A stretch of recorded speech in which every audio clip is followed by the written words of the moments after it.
Big Sills.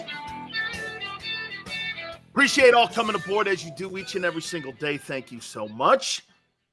Tell you right off the top of the program, Ice Cube, 5:30 Eastern time. He will step in with us and we'll talk a little sports with him. You know he's a big Laker fan, Raider fan, sports fan. And we will talk to our friend Ice Cube at 5:30 Eastern time. We look forward to doing that.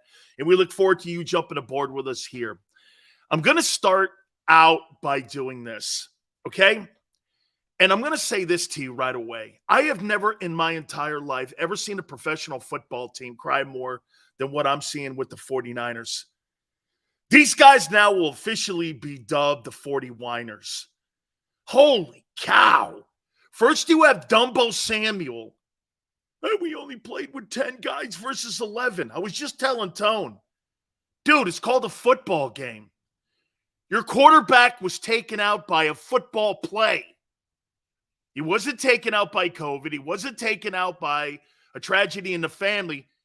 Hassan Reddick broke your quarterback's chicken wing. It's a football play. It's called hitting, tackling, catching, throwing. I can't believe the 40 Whiners are who they are now. That's a proud organization, dude. Stop moaning. Dumbo Samuel's crying now. Kyle Shanahan. You know what he's saying? So Kyle Shanahan came out because the schedule's going to be released tonight, right? And his comment is, hey, I'm really glad that we're not playing the Eagles early in the season. I want to be able to play them when we have all of our players on the field. I guess we're playing early December 3rd, something like that, right? So, bro, are you under some guys, you're a better football team and you were a better football team than Philadelphia? He surely thinks it. Look, I'm not saying that game wouldn't have been a different ball game if Brock Purdy and your starting quarterback didn't get knocked out. I'm not saying that, but Jesus criminy, dude. It happens in ball games. This is sports. People get hurt. That's the beautiful thing about sports compared to politics. I tell you guys this shit all the time. You see, in politics, you can move the yardsticks.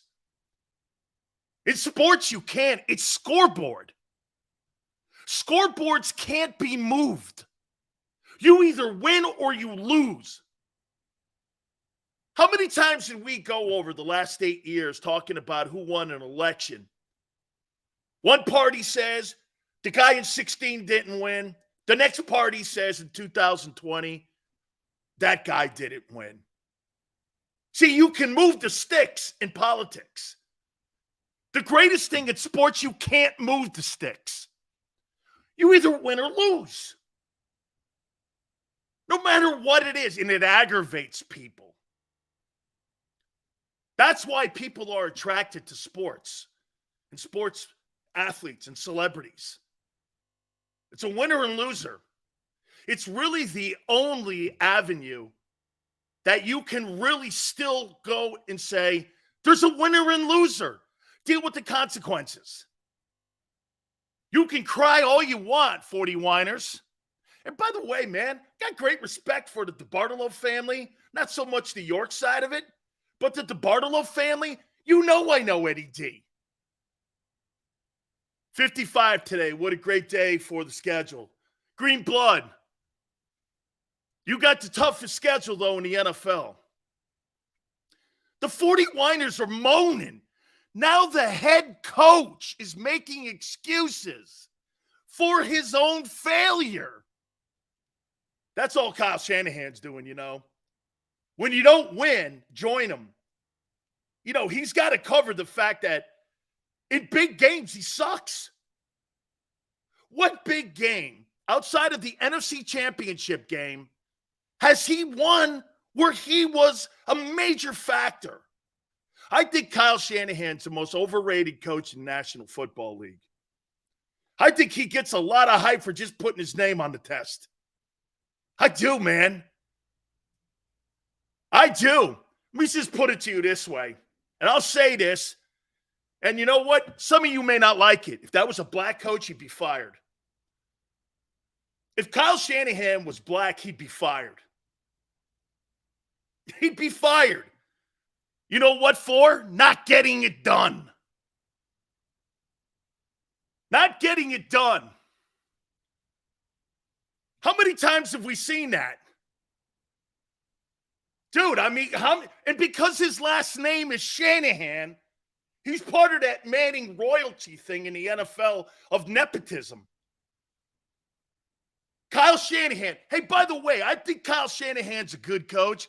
He's not what people are making him out to be. What, because he can use Deebo Samuel in jet sweeps? He's a great coach? This just in, Kyle. Protect your quarterback.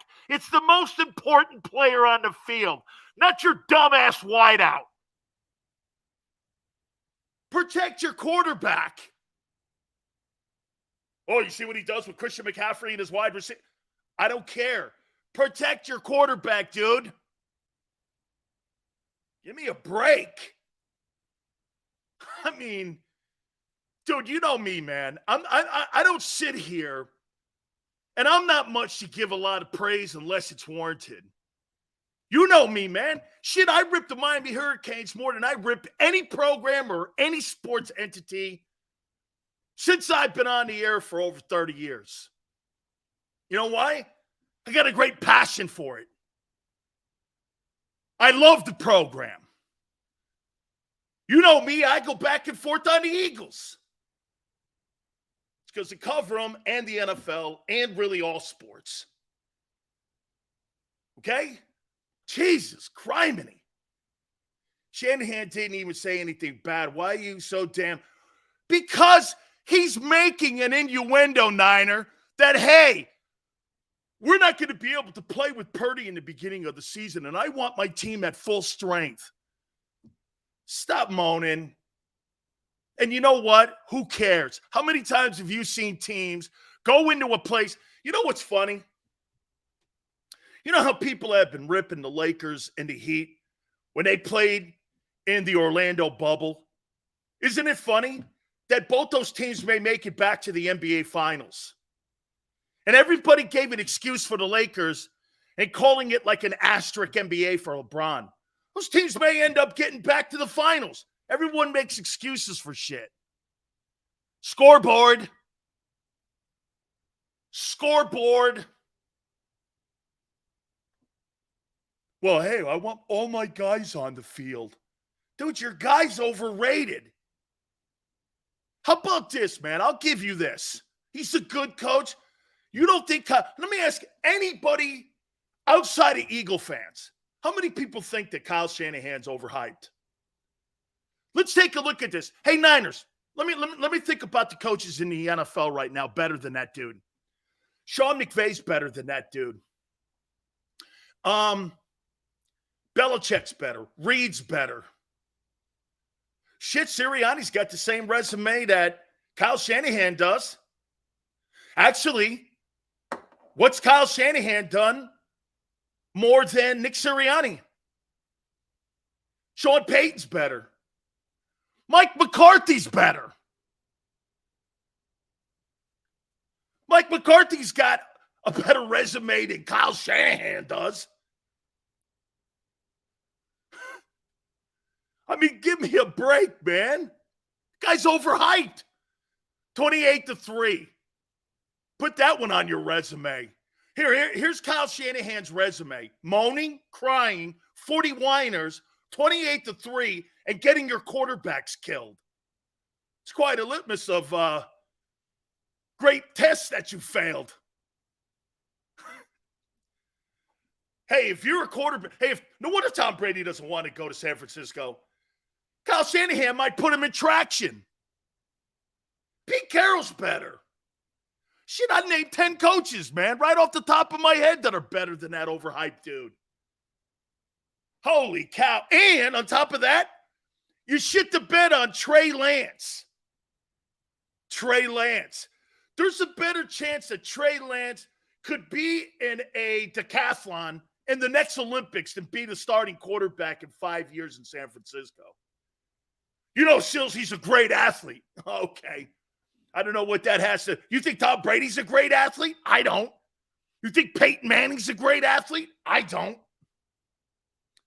How about being a great quarterback? Come on, man. Trey Lance sucks. I used to tell chicks this back in the day. There's not one redeeming quality about Trey Lance I dig. Not one redeeming quality about that dude I dig. Not one. I have not seen one. Oh, he's fast. Okay, great. Since when does that matter? Ew, give me a break. Oh, my God. The crying, man. I mean, seriously, I see a crying meme coming for Kyle Shanahan. You know, I can't believe we got beat by the Eagles and we played with 10 guys. Like, Jesus criminy. This guy needs a bib. He wears that flat brim really great. Kyle Shanahan. But the next time I see Kyle Shanahan on the sidelines, someone should get him a bib. Or a Wookiee. Get him a Binky. That's the next thing for Kyle Shanahan. Instead of the mouthpiece, just have a Binky going in. Worrying about his quarterback getting killed. Dude, seriously. I'm going to send that guy in December for the holidays a box of Binkies. Him and Dumbo Samuel could sit there and suck on the Binkies. Where's Hassan Reddick?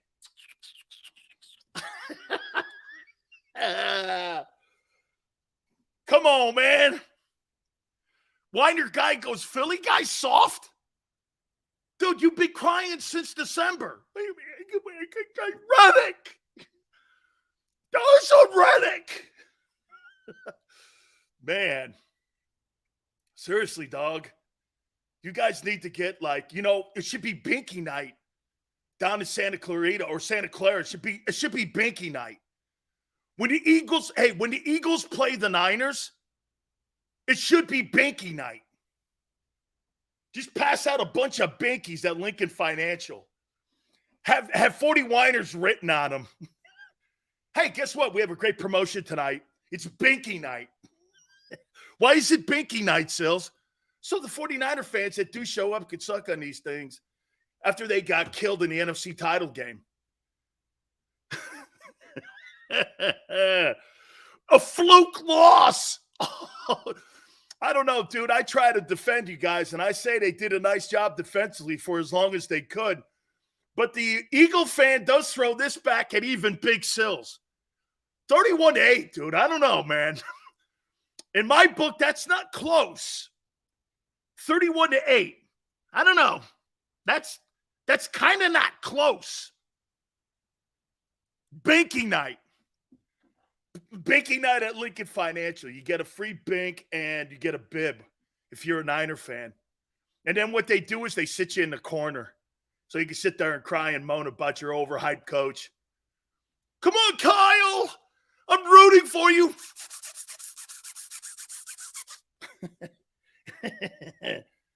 You get Binky night. Don't give him that much. And then get this, Eagle fan gets Hassan Reddick night. You know what they get? They get a free 6 of wings. They're called the Purdy wing. That's a Purdy boy over there you got quarterbacking for the Niners. And here's a box of Purdy wings. How come I'm getting a box of Purdy wings? Because that's what Reddick did to his arm. It turned into a chicken wing, extra spicy. Holy cow, man. How much crying can you do? Lemon Purdy wings? I like it. I like lemon on a lot of shit. Yeah, I do. I like it. I'm in. Put a little lemon, and I got to eat it with a harness, though, I got to eat it with a harness, You got to eat it with your left hand because your right hand's gone. Oh, wait, the guy put him back in too. Yeah. Hey, really looking out for his player. Extra spicy? I don't know. Might be extra dull. Hey, seriously, Binky night at Lincoln Financial. It's a special night we have going on in Philly. All 49er fans that show up get a free Binky and a bib. And then you get to cry all night. Hey, man, you lost the NFC title game. Am I, it's Jesus criminy, man. It's Moaner's night. And I mean in a bad way. Thank you. Oh, man. Don't come to Philly, Sills. Really? What's going to happen? Seriously. Really? Do I look like that guy? Come on, Nina. Are you crying? Niner, are you crying now too? Holy cow. Wait, I've hurt his feelings. Man, Niner.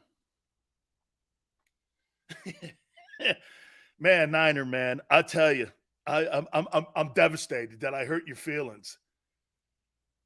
I'm devastated that I've hurt your feelings. Okay, sorry, man. I just oh, come on, man. I'm sorry. It's all right, Niner, man. Hey, look, see, Niner, if you got to try to fight me because your team got their ass kicked in an NFC title game and your quarterback got his arm broken like a chicken wing, you should take it out on your coach, not me. You should take it out on the guy who got him killed and can't start the season for you. You see, that's what fans like to do to Big Sills. They like to take shit out on me. Your coach is the one that got your quarterback killed, not me. Who'd he put like a 5'9", 128-pound running back on him? Reddick ran around him, hit that guy. Last thing you know, there was Purdy right this. He was in a sling. Holy cow, man. Like this guy fell off a bridge. Oh, man. I'm sorry. Hey, wait. I'm sorry if your feelings got hurt. I'm sorry. Hey, I want to throw some love out. Let me change gears. These guys, that's all you get today, Niner guy. By the way, you're not the biggest threat to the Eagles. You're not the biggest threat. I've come to this conclusion, and I've got facts to prove it. You're not the biggest threat. You're not. Shit, you got to worry about getting out of the NFC East first. 49er guy, you're not the biggest threat to the Eagles. You're not. You're just not. Because I can always count on Kyle Shanahan to fuck something up. I can always count on him. So I'm not really concerned about him. I'll tell you who is here in a minute. I do want to switch gears. And I do want to throw this out to Keith Jones, my boy. I'm going to try to get him on tomorrow, too. He's been named the new president of the Philadelphia Flyers. I don't know what that means for Torts. I don't know if I could see Keith Jones. I know Keith and him are boys. But I want to throw some love out to Keith because Keith is a lifetime NHL guy. Worked with NBC forever. And I love the man. I've been friends with him for over 30 years. I can't wait to get him on the program and get his thoughts on what he's going to do with the Flyers and hopefully turn that bad puppy back around again. Because, again, you know where Flyer fans are right now? They're unfortunately showing up at Sixer games. Begrudgingly. You understand what's happened to the Flyer fans. You know what's happened to Flyer fans? They have to show up at Philly Eagle and Sixer games because they can't stomach what's going on the ice. See, hockey fans are different. They're not going to support shit. They're not going to support shit. They support effort, passion, respect for the sweater. Okay? That's what they respect. They respect that. And you haven't been getting that. You have not been getting that since Ed died. Damn shame. It's one of the legendary franchises that I've come accustomed to love. You know what my favorite franchises are in NHL history? Islanders, Bolts, and Flyers. I hate the Rangers. I kind of like the Bruins a little bit because Bobby Orr's my friend. Okay, but other than, I kind of like the Kings. The Kings follow me on Twitter. I liked when Dean Lombardi ran the organization there. So, I mean, I kind of like, there's some other ones I like. I like Edmonton. Okay. I like Edmonton. Edmonton built a great franchise, still brings a great bunch of great players to their minor league system, and they do a great job. Caps, my wife and my daughter have been to more Capital games than any hockey game. Well, my wife's been probably more Bolts games. Okay, probably more Bolts games. But congratulations to Keith on being named the president of the organization. I think the GM is Daniel Briere. Is that right? I can't wait to see how it all plays out. And what Torch's role is going to be if there's going to be a change even at the head coaching position. Torch is a no bullshit guy. Wears his welcome out quick. I love the guy. I do. I love the guy. I love John Tortorella. We've been friends a long time. And we'll see how that whole thing plays out. So we appreciate it. Hey, guys, please do me a favor. Hit the like button. How about the opening game on Thursday night? So the schedule's going to be released tonight. Chiefs and Lions in the opener. How weird of a game is that? What is the compelling component to that? Chiefs and Lions Thursday night on NBC. What's the compelling storyline to that? The resurgence of Jared Goff? The banner falling? The Lions, an up-and-coming team? Why would you put a team like the Lions in a primetime spot like that? It's weird that they would do something like that. So the Lions are going to be on Thursday night, opening day of the season. And of course, because of that relationship they have with Turkey Day, you're going to get them in two of the biggest days outside of the Super Bowl and the playoffs on the NFL schedule. The Lions are going to be on Thanksgiving Day, which they always are with the Cowboys. And they're going to be on opening day, Thursday night, to open up versus the Chiefs. Man, I don't get that. I think the Chiefs blow them out. Why would you want to start with a game like that? Chiefs are going to be hyped, psyched, ready to rock. Then you got like the knee eater or the knee chewer and Dan Campbell. Hey, look, by the way, I think the Lions have made a lot of great moves. Just weird on how that really is. Lions and Chiefs, that's what's being leaked out. NFL smart in how they do their business. I love how they do their business. You know, they control sports in so many ways, and they definitely control the media. No doubt about it. All right. I'm going to do something here. We got a couple topics we're going to hit on. Don't forget, like I said, Ice Cube at 5:30 Eastern time. He's going to join us. Am I right when I say the Dallas Cowboys are the biggest threat to the Eagles this year in the NFC? We kind of broached this topic yesterday. We're going to talk some Cowboys. I don't think it's the 49ers. 49ers have to figure out they've got to figure out their quarterback before you could start to tell me that you're going to win a ball game versus the Eagles, especially at Lincoln Financial. I think it's the Cowboys. Here's why. How many people here think that Dak Prescott is better than Jalen Hurts as a quarterback? How many people think that Dak is a better quarterback? Cowboys and Seahawks, Quan? Sileo, do you think the NFL is making shady decisions with the schedule? Putting Cowboys, Niners week 5, then Eagles, Niners week 13? Oh, they're telling a story.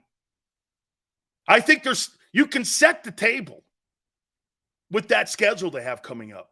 Hell no. No doubt. F no. I think it's the Eagles and themselves. Okay. Dak is back. I'm going to give you a comment here, and I'm going to show you something why. What you guys are saying in Philadelphia, Dak is... Okay, wait.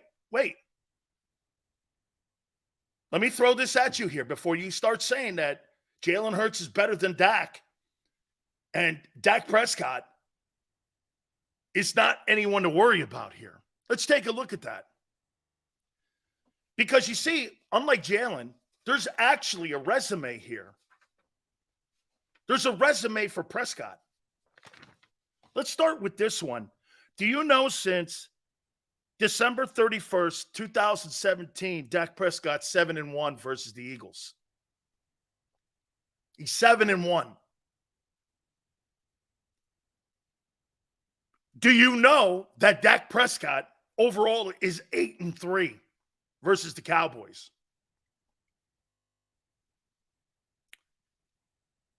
He's averaged against the Philadelphia Eagles 33 attempts, 22 completions, 251 yards, 68% completion percentage, 99 QBR, averages 5 touchdowns a game versus the Eagles with 2 picks. Here's the total numbers.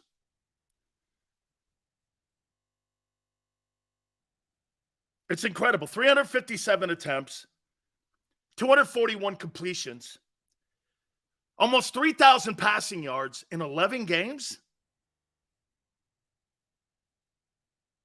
20 touchdowns, and 8 picks. He's got 20 touchdowns. 20 touchdowns in 11 ball games versus the Eagles. 2018, he went for 455. Last year, he was 78% completion percentage against the so-called Jonathan Gannon number 2 ranked defense. And he had 5 touchdowns. It was his best game of the year. Amari Cooper wasn't on that team, Sway, last year. And he had 5 touchdowns last year. 5 TD passes. And he went for almost 80% completion percentage against the Eagles. With all that talent you had. Remember, Dak doesn't play against Jalen. He plays against your defense. And he owned you. He's owned you. CJ Gardner, you really think would have made a difference in a football game that he has pretty much owned? He's owned you. You got to beat Prescott, not the Niners. And I'll tell you why, again. The better team in the Super Bowl was the Eagles. The better quarterback was Mahomes. The 49ers have the better team. The Cowboys have the better quarterback. And another component. So you think that Nick Sirianni's a better coach than Mike McCarthy? Do you? Mike McCarthy's actually won a Super Bowl. Actually won a ton of games in the postseason. So before you start saying that Nick Sirianni doesn't have the resume McCarthy does, as much as you want to call him a joke, he's got the same record as Sean Payton does. Do you know that? He's got the same postseason record that Sean Payton does. And I could make the argument, well, McCarthy had Aaron Rodgers. Well, Payton had Drew Brees. Nick is better. Nick hasn't proven that. You could say Nick all you want. That's an opinion that's not factual. That's just a passion you have. Nick's not better. Nick's not done more than him. Okay? And by the way, quarterbacks make you over or underrated. Ask Bill Belichick that. Okay? Ask Belichick that. We're going to find out what Matt LaFleur is made of, aren't we? In Green Bay this year? I think that guy is not as good as his record is. That's my opinion. I'll tell you this. Matt LaFleur, the head coach of the Green Bay Packers, he wins that division. I'll have more respect for him this year, after this year, with what he did with Jordan Love, what he did in that division, than he did when he had Aaron Rodgers and they were winning the ability to have home field advantage at Lambeau. I'll have more respect for him. Okay? We'll find out with Jordan Love what he does with him. Okay? We'll find out. Big Sills McCarthy with 15 years. Absolutely, Jeremiah. Jeremiah goes, Big Sills with 15 years of Rodgers and 1 Super Bowl. That's a travesty. Tony Dungy with 1 Super Bowl with the years he had in Indianapolis. Is that also a tragedy and travesty? Sean Payton 1 Super Bowl with all those years in New Orleans. Is that a tragedy? Is that a tragedy? Sean Payton had a shitload of years in New Orleans with Breeze. Is that a tragedy?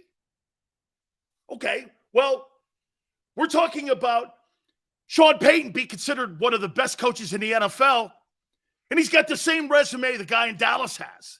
Look, I'm not telling you that I think Mike McCarthy's some superstar coach. But let's not look at one. See how we look at certain guys differently here? This is crazy. You look at certain guys differently.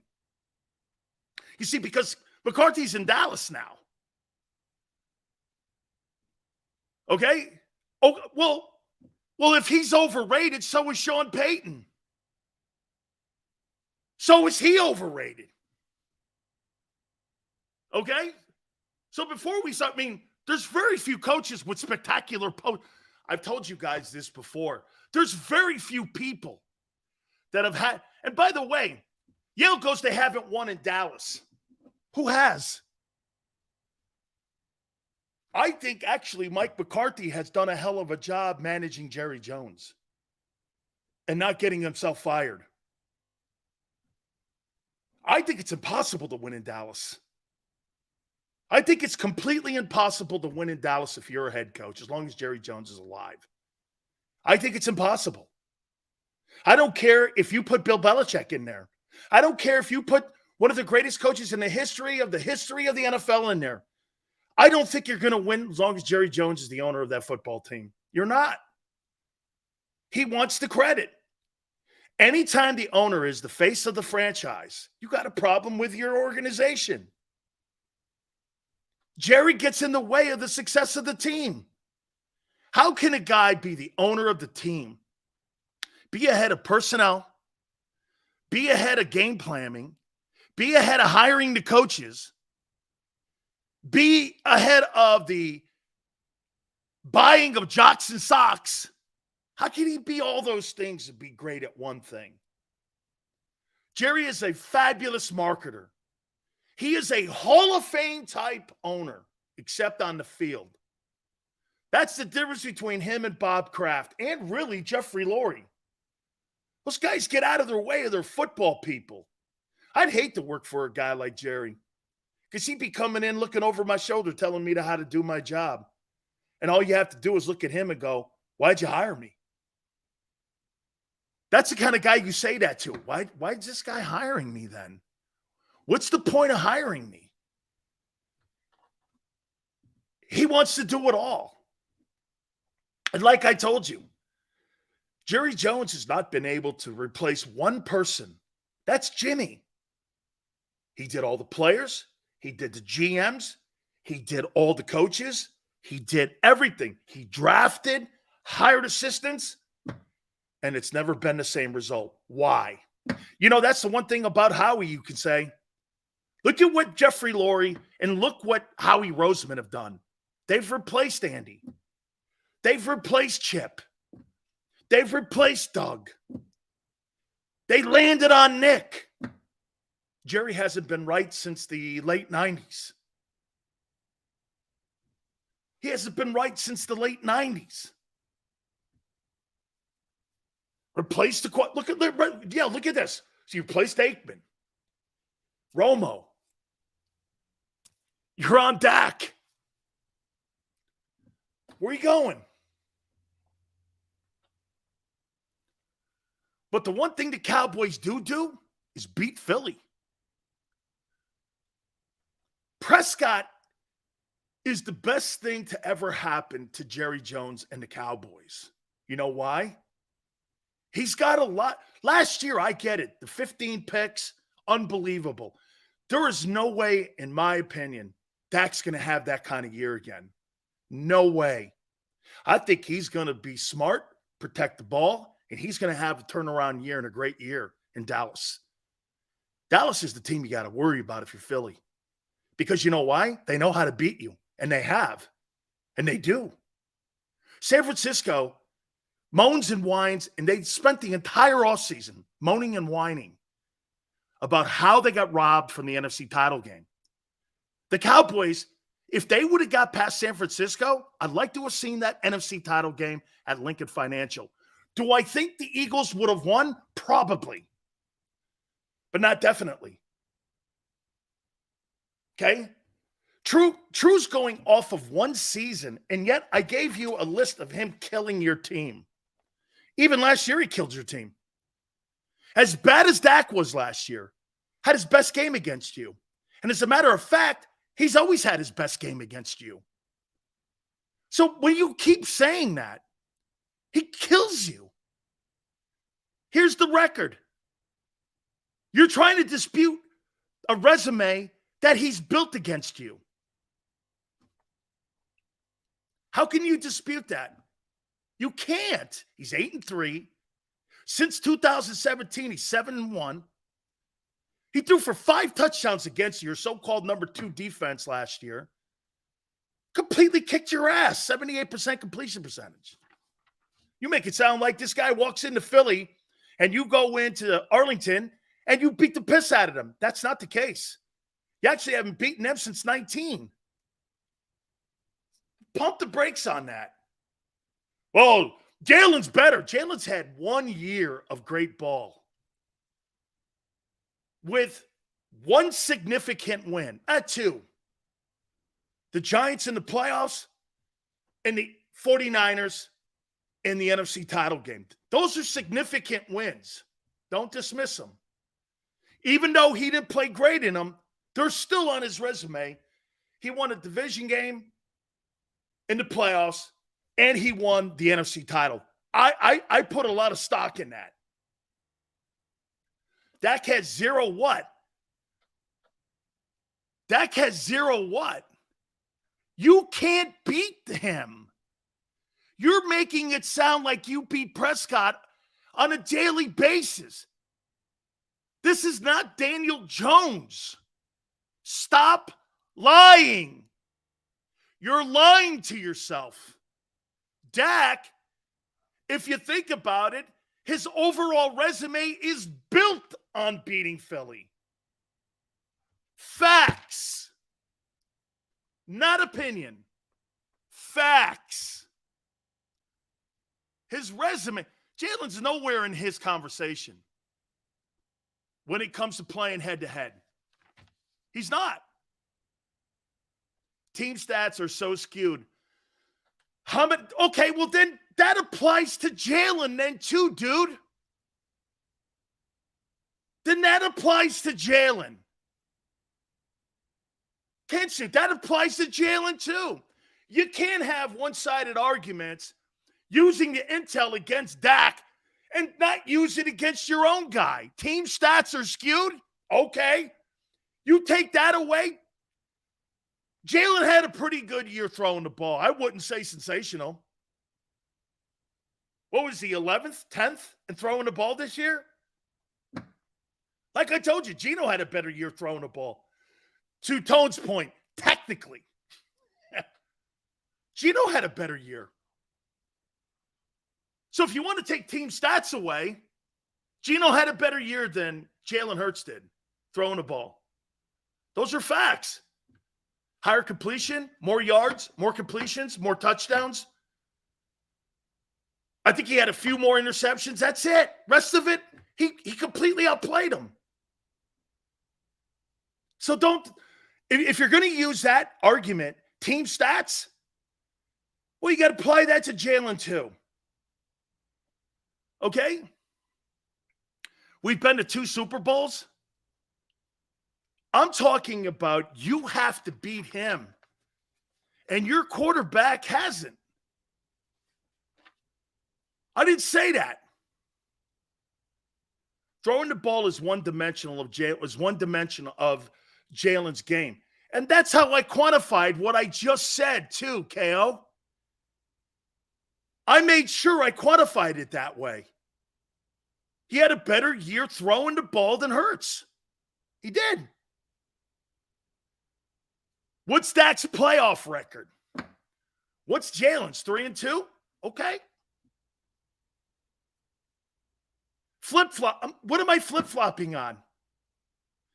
By the way, I asked you if you thought that Dak Prescott was better than Jalen. I didn't say he was. I said he had a better resume.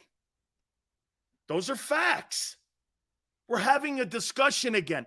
Boy, I'll tell you something, man. Some of you folks are just like my family. You sit down at the dinner table, facts don't matter. Hollering and screaming matter. Okay, whoever's the loudest wins the argument? Is that how we're doing this now? I never said in this discussion that I thought Dak was better. He's outplayed. In his time in the NFL, he's made a career out of beating Philly. That's what I've said. How many years, Sills? I don't know. How many years has he been in the league? 8? Is that now? Is 8 years now? I think something like that. I never said he's better. I said he's performed better. Dude, he was electric last year against the Eagles. That thing wasn't close, really. Prescott was sensational. Facts you would take. I never said that. I said that Dak Prescott has made a career out of beating you. That's not an opinion. That's not an opinion. That's not an opinion. I'm not giving you an opinion. I'm not giving you this is not an opinion. This is not an opinion. Here. Since 2017, he's 7-1 against Philly. He's 8-3 overall against Philly. He's 68% completion percentage against you, no matter who the coordinator is. He threw 5 touchdowns last year against your number 2 defense. And he's thrown for almost 3,000 yards in 11 games. I don't know. And 20 touchdowns. That's not an opinion. I didn't say great career. I said he's great against you. My point. Wow. Man, I tell you what, you guys have been given a bunch of bullshit over the years on how people talk to you because they don't tell you the facts. I have not given you one freaking opinion here except that the Cowboys are the team to beat because that quarterback beats your ass every time he's on the field against you. Underline, no other way to look at it. You can look at it any way you want. He kills you. You can't stop him. You have, or wait, you haven't, because that's an opinion. You can't stop him. You haven't. Jameson, no. I'm not saying you, man. I look. I'm just saying you've got to take. I'm making the point that the Niner guys think that they're the team to beat. They're not. The Super Bowl proved the point to me. I don't know, Tone, if you buy into what I'm saying too. See, look at how Vet changes the narrative here. He played against Gardner Minshew. He beat Gardner Minshew, yes or no? Yes. And Jalen beat Cooper Rush, yes or no? Jalen beat Cooper Rush, yes or no? Yes or no? So you want to use that? Let me go here. Did you beat Cooper Rush? Guy's been cut 3 times? I mean, okay. Your point is not valid. Jalen beat Cooper Rush. Congratulations. I'm talking Prescott. I'm not talking about the Eagles going to the Super Bowl. I'm talking about the number one opponent for Philadelphia this year are the Dallas Cowboys and not the 49ers. The 49ers have to figure the quarterback out. Don't you get it? Dak beat Minshew. Jalen beat Rush. Barely.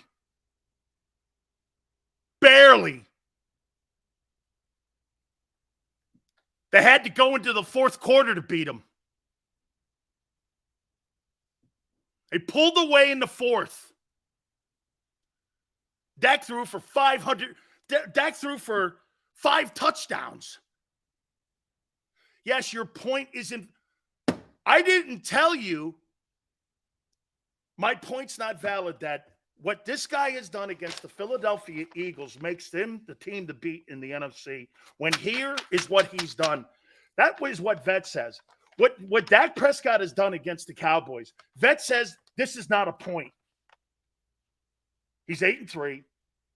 He's 7-1 since 2017, and that's not the point. Okay. Then what is? How is that not a point? When he completes footballs at almost 70% against you. Threw for 5 TDs against your number 2 ranked defense. How's that not a foul? How's that not a point? How's that not the point? Whether Eagle fans want to accept it or not, Prescott plays his best football against the Eagles and wins. It's not an opinion. It's a flat-out fact. And knowing that fact, if the Cowboys stand in the way of the Eagles' Super Bowl berth, the odds are not on our side. That's just the fact, not an opinion. That's Tone saying that. That is a correct take. Dak is the guy. Good quarterbacks are the problem against the Eagles' scheme.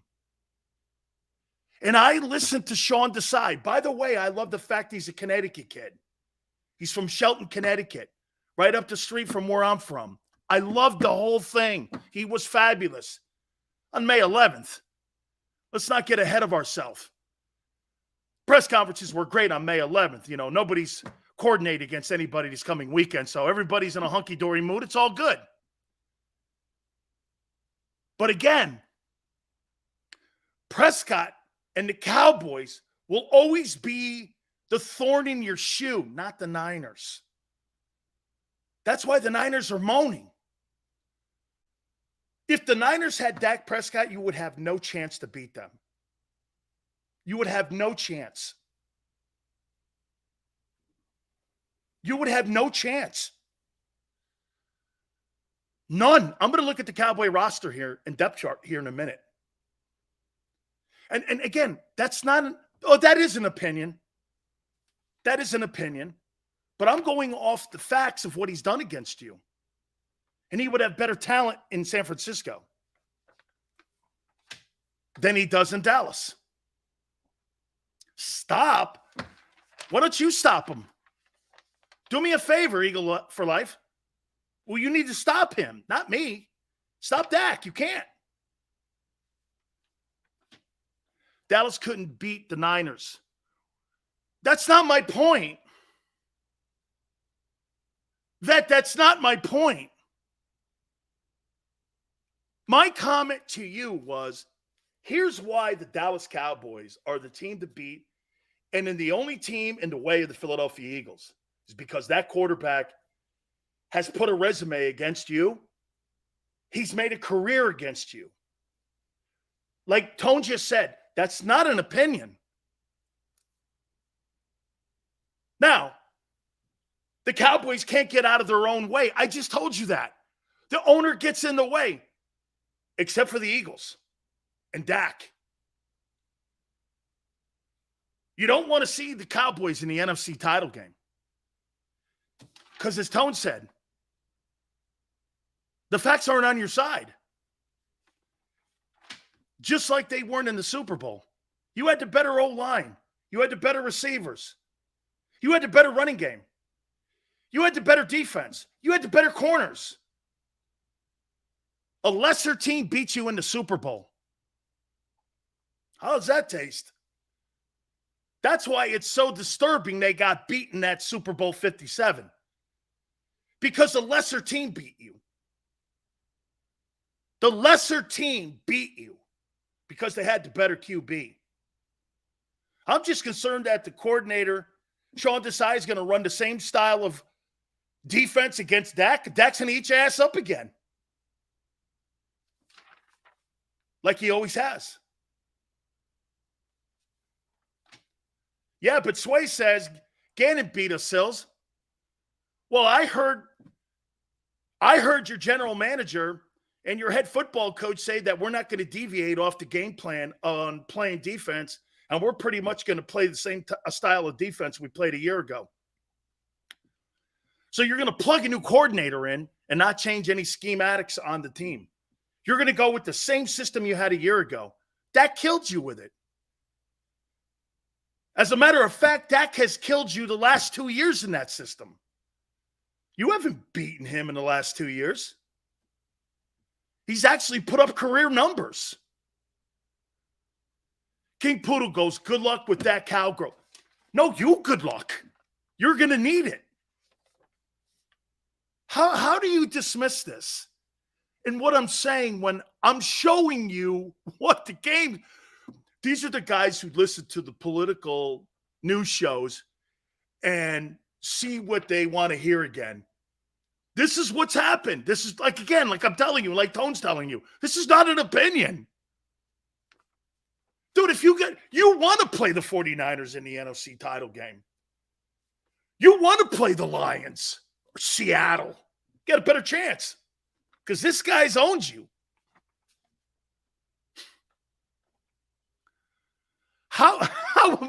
Where is there an opinion on that? The lesser team beat you in Super Bowl 57. Cowboys have a lesser team than you, I think. Okay? I do. He still beats you. Why is the Eagles' schedule harder than Kansas City? That I don't know, Sue.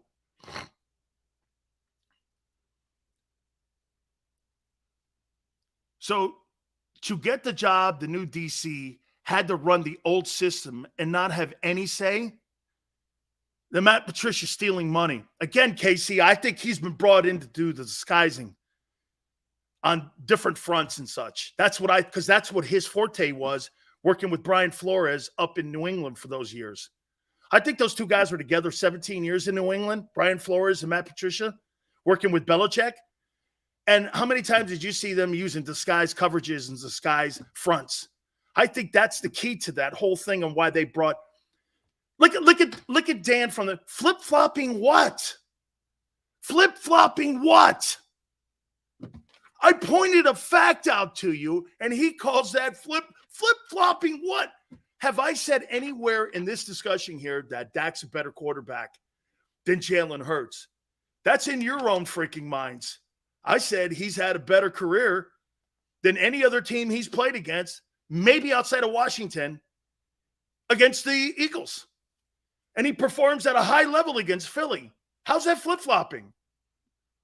How is what I'm saying, of all the quarterbacks you'll play in the NFC, he's the one that gives you the most trouble? No, he's not, Sills.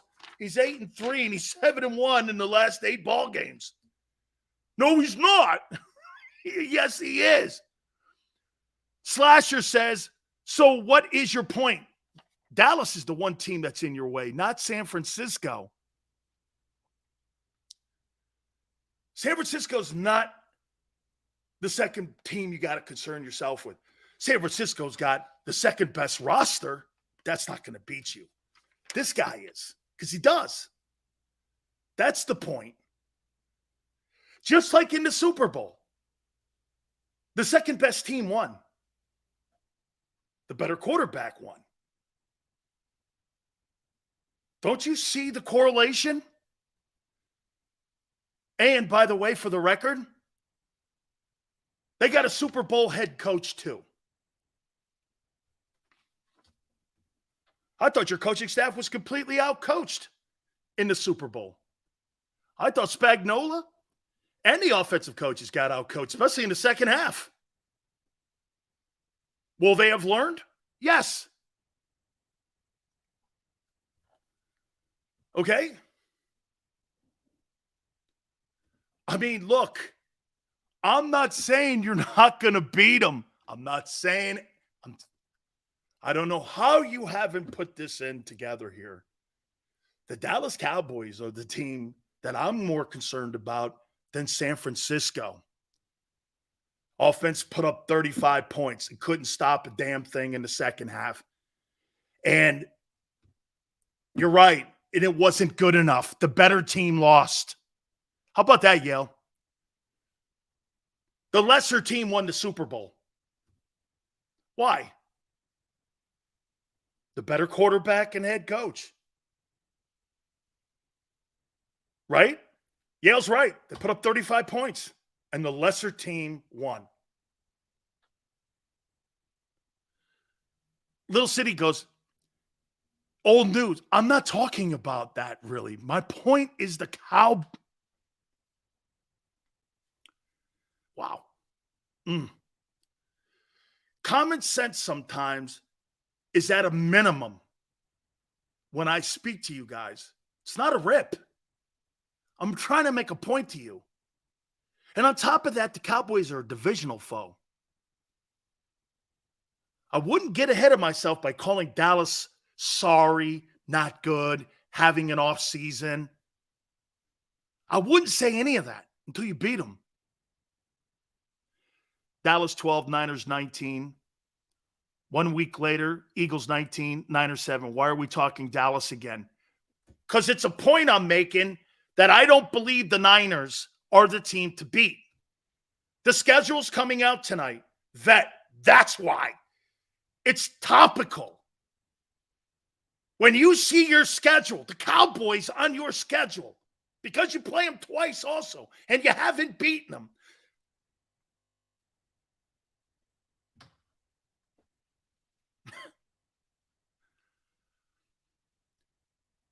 Unbelievable. Try to have a conversation with someone and you can't see the facts. No, wait. I'll take that back. You hate the facts. Again, remember what I told you? Most people in life would rather be lied to. And this is why you guys watch your favorite movies over and over and listen to your favorite songs, because it puts you in a good mood. A guy like me gives you straight stories and gives you sports talk to make you think about something. Have I said that I thought that the Dallas Cowboys were going to win the NFC East? No, I said that the Eagles were going to win it. Do I think the Eagles are going to get back to the NFC Championship game? As of March 13th, I didn't. Or May 13th, whatever it was. Now I do, because they've done a great job. Tone says Dallas may lack culture, which they do, and playoff credibility, which they do as of late. But at the end of the day, Dallas is really a good team, and they deserve respect because they're good enough to challenge the Eagles. They challenge them every year and beat them, especially the last two. That's the point we're making. The 49ers. How about this? Do you really trust the 49ers in an NFC title game to beat the Eagles more than you do the Cowboys? Here, let's do that. Before we get to the top of the hour, do you really think the Eagles, if they had to face the 49ers in the NFC title game versus a team that you've pretty much beaten, and you pretty much have the same personnel and the quarterback's different, you think the 49ers give you more of a threat than a team that consistently beats you? That's not an opinion either. What I'm telling you right there is, hey, last 2 years, you guys were like 1-1 against San Francisco, I think. Garoppolo beat you Sirianni's first year, I think. And you guys beat him in the NFC title game, right? Dak beats his team all the time. You think the 49ers are more of a threat than Dallas when Dallas and Dak beat you all the time? How do you rationalize that? Where are your wins to prove those numbers?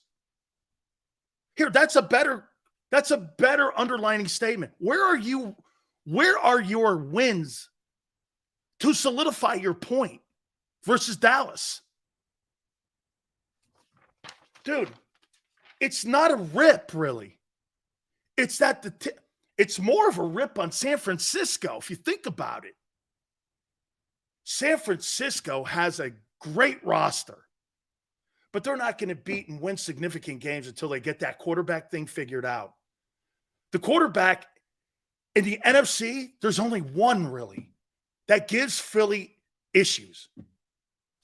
Is that an opinion? Who's the one? How about this? Who's the one quarterback that gives Philadelphia troubles in the NFC? Who's the one quarterback that's playing today that gives you the most trouble in the NFC? One guy. Dak Prescott. That's right, Tom. That's the only point we're making here. As much as San Francisco has built a hell of a roster, at the end of the day, this is going to come down to Dallas. Doesn't it? But you know what? Doesn't it always? Doesn't it always come down to Dallas? Don't forget, my friend Ice Cube, 5:30 Eastern time. As a matter of fact, we're going to look at the Cowboy roster and line it up against the Eagle roster. We're going to do that next. Hit the like button, hour number 2. Keep it here on the National Football Show. Do you stream on a Roku, Fire Stick, Google TV, or Apple TV? Now you can watch 6ABC 24/7 with the 6ABC Philadelphia streaming app. And the big story on Action News. Search 6ABC Philadelphia and start streaming today. Go to get your game on. Go for the beers. Go for the cheers. Go for the hit and the hits. Go for the stakes and the stakes. Go to get your parlay on. Go to get your party on. Go for the scene. Go for the screens. Go for the gallery. Go for the win. Go to Ocean. Visit theoceanac.com to plan your visit. The greatest fans on earth. It's a bold statement, but would you expect anything less from Philadelphia? 58 years of heartache creates a toughness, a grit, a resolve not found in most.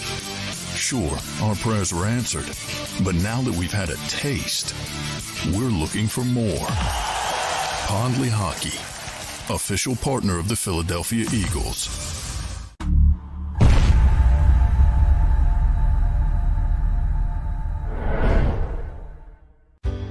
Go passionately. Go fearlessly. Go confidently. Go Birds! Go confidently towards your goals with First Trust, Philly's hometown bank for nearly 90 years, and the official bank of the Philadelphia Eagles. We're focused on getting you over the goal line. So go with conviction, go with trust, Go Birds! and go forward with us by your side. First Trust Bank, the official bank of Philadelphia dreams. Oh, and go Birds. This is Governor Ed Rendell urging you to vote for my friend Judge Pat Dugan for Superior Court. I appointed Judge Dugan in 2007 to the Philadelphia Municipal Court, where he now serves as its president judge. Pat is a proud Army veteran of 23 years. He served 2 tours in Iraq and Afghanistan. He's also recommended by the Philadelphia Bar Association. But most importantly, he bleeds Eagles green and hates those Dallas Cowboys. So get out and vote for number 3, Judge Pat Dugan for Superior Court. Paid for by Dugan 2023.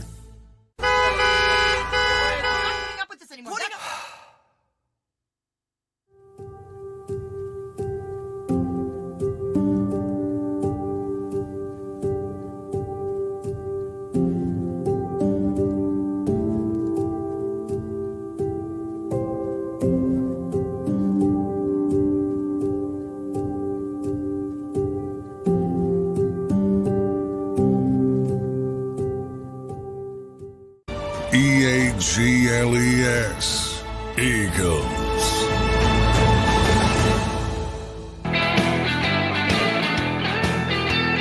Big Phil, National Football Show. We're going to get into the Cowboy roster here in a second. We're also going to have a topic here on Jordan Davis and Jalen Carter here in a second.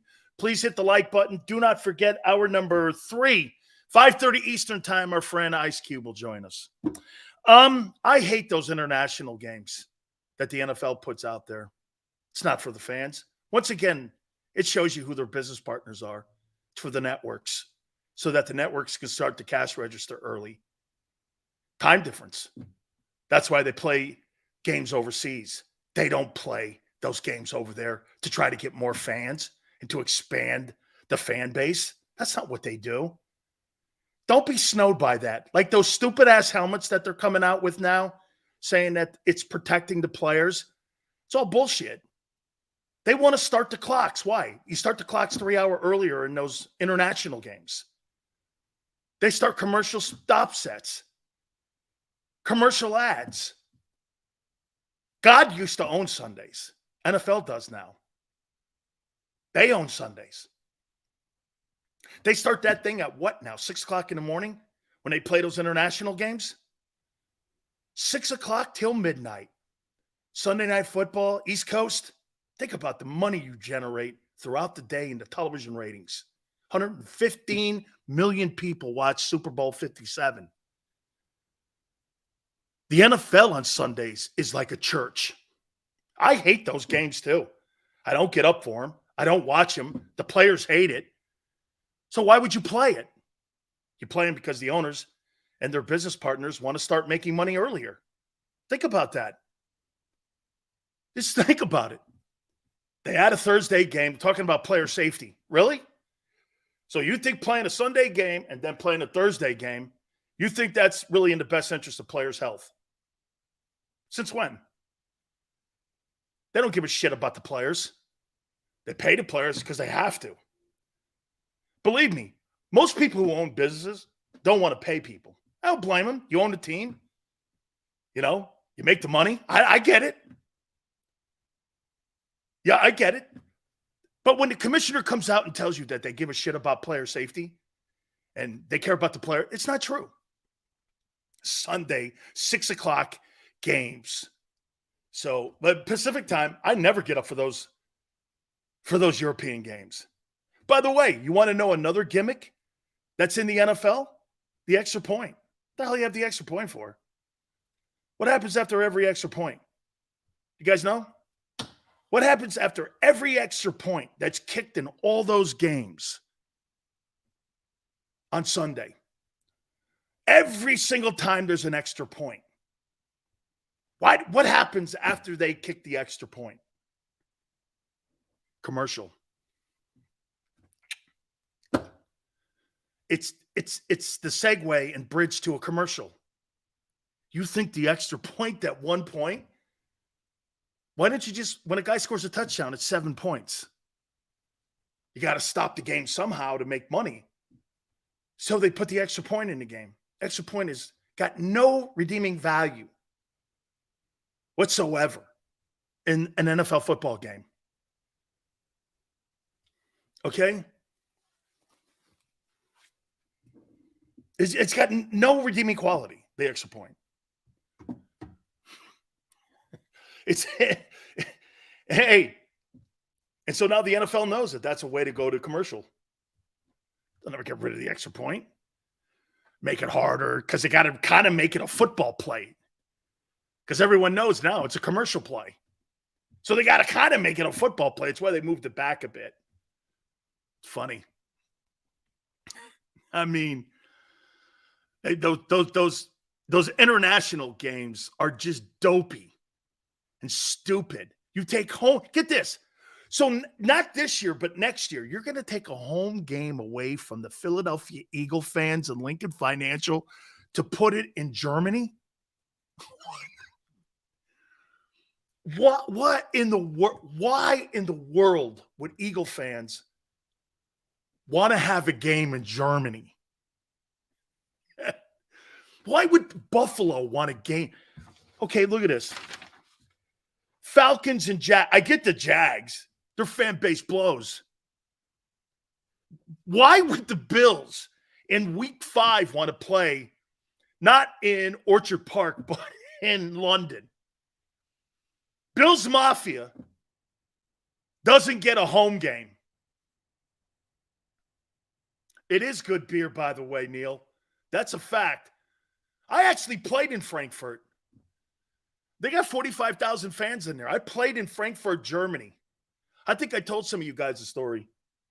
They used to hold all these, you-know-who rallies in this stadium. You walk through this tunnel and you're a little bit of history there, and you see where the platforms were and all that.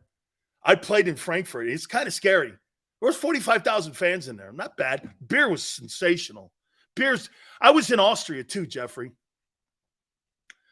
Dolphins. And so the Chiefs don't get a home game at Arrowhead. They got to go to Germany. Okay. Sure. All right. Yeah. Pretty good fan bases too. You're hoping they'll get on airplanes and go overseas, but it's not for that. It's for starting the cash register. Okay? Michael, the truth always, certain people get butthurt over the truth. Okay? That helmet was, I love playing in that league. Okay? Let me put this topic out here before we get to looking at the Cowboy roster. By the way, do I think the Eagles, so we go back a little bit on what we were talking about in the first hour, do I think you have a better team than the Dallas Cowboys? I do. Do I think you have the better environment? I do. Do I think you're getting to the NFC title game? May 13th, I didn't. Now I do. You guys have done so much great work. Hard lifting, energy, even hearing the coordinators today. There's a momentum that you have in the building. I didn't say any of that. I'm saying San Francisco thinks that they're your number one foe. They're not. The number one foe in San Francisco is finding out who their quarterback's going to be. And when they figure that out, then they don't know if Purdy's going to be. How do you know that just wasn't like a one of? Don't you want to see Purdy do it again? I do. I don't know if he's that good. Let's see if he's really that guy. Guy came in and spot play. Hey, guess what? I saw Jeff Hostetler do that for Phil Simms. I wouldn't call him Phil Simms, would you? Right? I mean, I saw Phil Simms get hurt against Buffalo.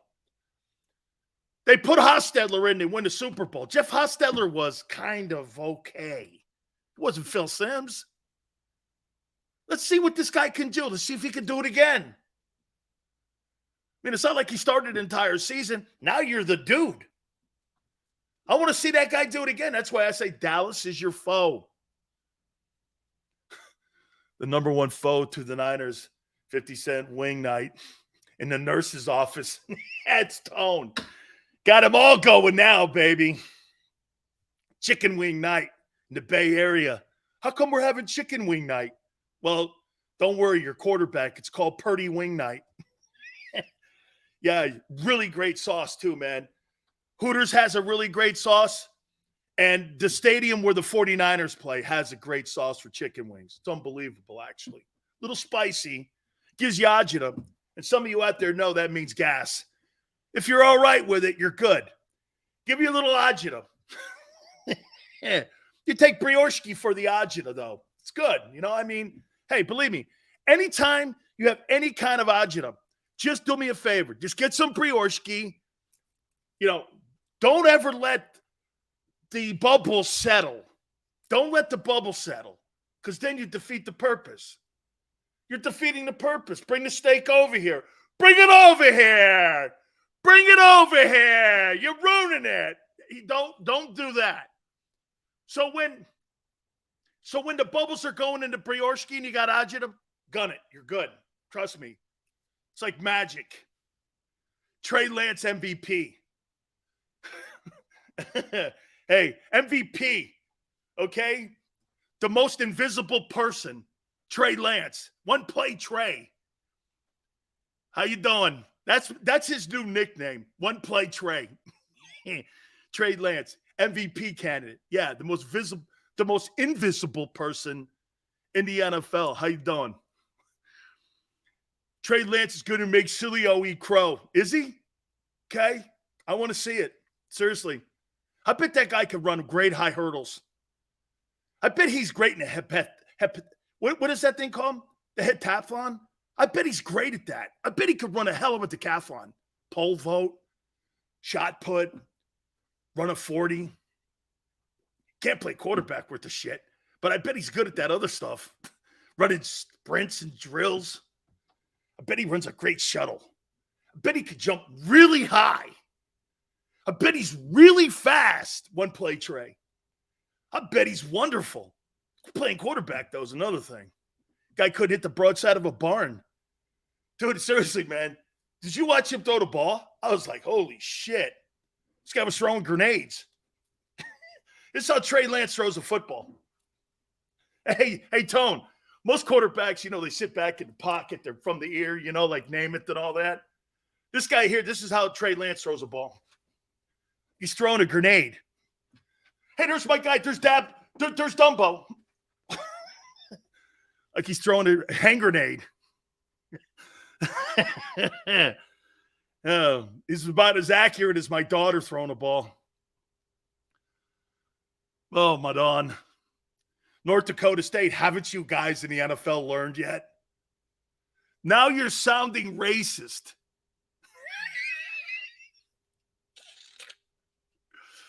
You have to understand something, Craig. That doesn't work here. I don't give a fuck about that comment. Okay?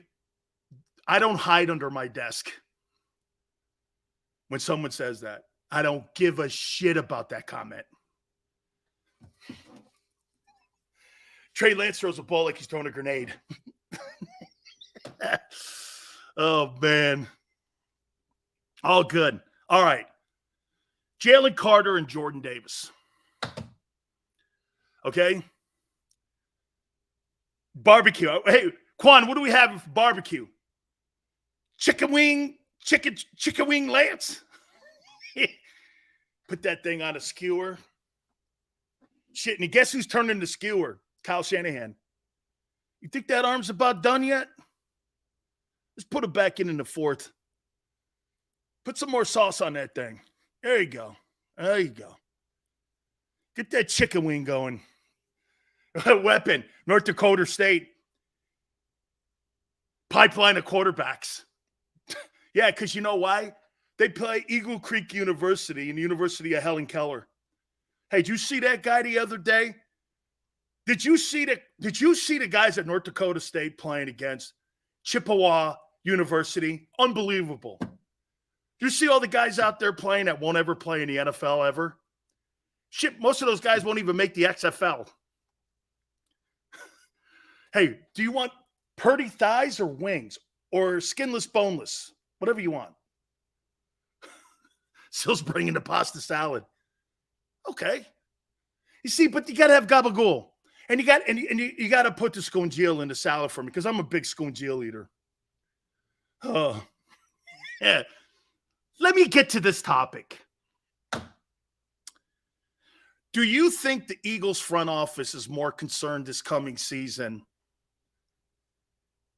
with Jalen Carter's character or Jordan Davis's conditioning? What do you think they're more concerned about? Sills, your thoughts on the punter, Ty Zentner, Eagles obtained UDFA. Who? I'll take Matt Ariza any day. Hey, Ryan, thank you. Eagles should sign him. He's innocent. He's been vindicated. But you got a few snowflakes in the media in Philadelphia that this guy was accused. No, he wasn't. Well, he was wrongfully accused. As of right now, according to prosecutors in San Diego County, and I looked it up, they vindicated him. Says he had nothing to do with it. So as far as I'm concerned, he's been vindicated. He's innocent. But you see, because it was on the internet, it becomes reality in so many ways. See, if you say it on Twitter, you got to remember something. A guy like Matt Ariza was vindicated in the courts, but in social media, he has been convicted. Matt Ariza has been convicted. by the useless human beings that are on the outhouse wall of social media known as Twitter or Facebook. It's like when you go in to take a piss at a truck stop and you see some dude's name on the wall. Bob Harley's been here. Then he writes something shitty about his buddy. And you're sitting there and you read all the things that are on the outhouse wall. Okay? And you read all the things that people write about people. That's what Twitter is. But see, when you keep going into the same John, you keep reading the same shit, after a while you go, hey, it must be true. It's like reading the National Enquirer. You see, Twitter's the National Enquirer. And so, hey, did you see those space guys? I swear to you, I saw Elvis the other day, and I know it was Elvis. You can't convince me Tupac's not alive. He died in Vegas. No, he didn't. I saw him. Okay? I saw him with The Weeknd. No, you did not.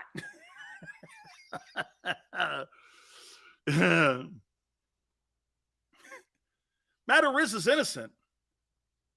Unless something else comes up. And some people started talking shit on me in the media in Philly. I bet Sileo brings this up. Yeah, I would. Because if it helps the Eagles or any team, and the guy should have a right to play in the NFL. He should have a right. He's a game-changing player. He's a game-changing football player. There's very few positions and very few guys that talented that could flip a field on you in one play. Think about that. If you have that one guy, he can flip the field in one play where it takes your offense maybe 2-3 series to flip the field and get field and get and gain field advantages. This guy can flip the field on one play. You wouldn't want that on your football team? I would. I would. Back to this topic here. You think the Eagles are more concerned about the character of Carter or the conditioning of Davis? What do you think? Jordan Davis, way too heavy, Sills.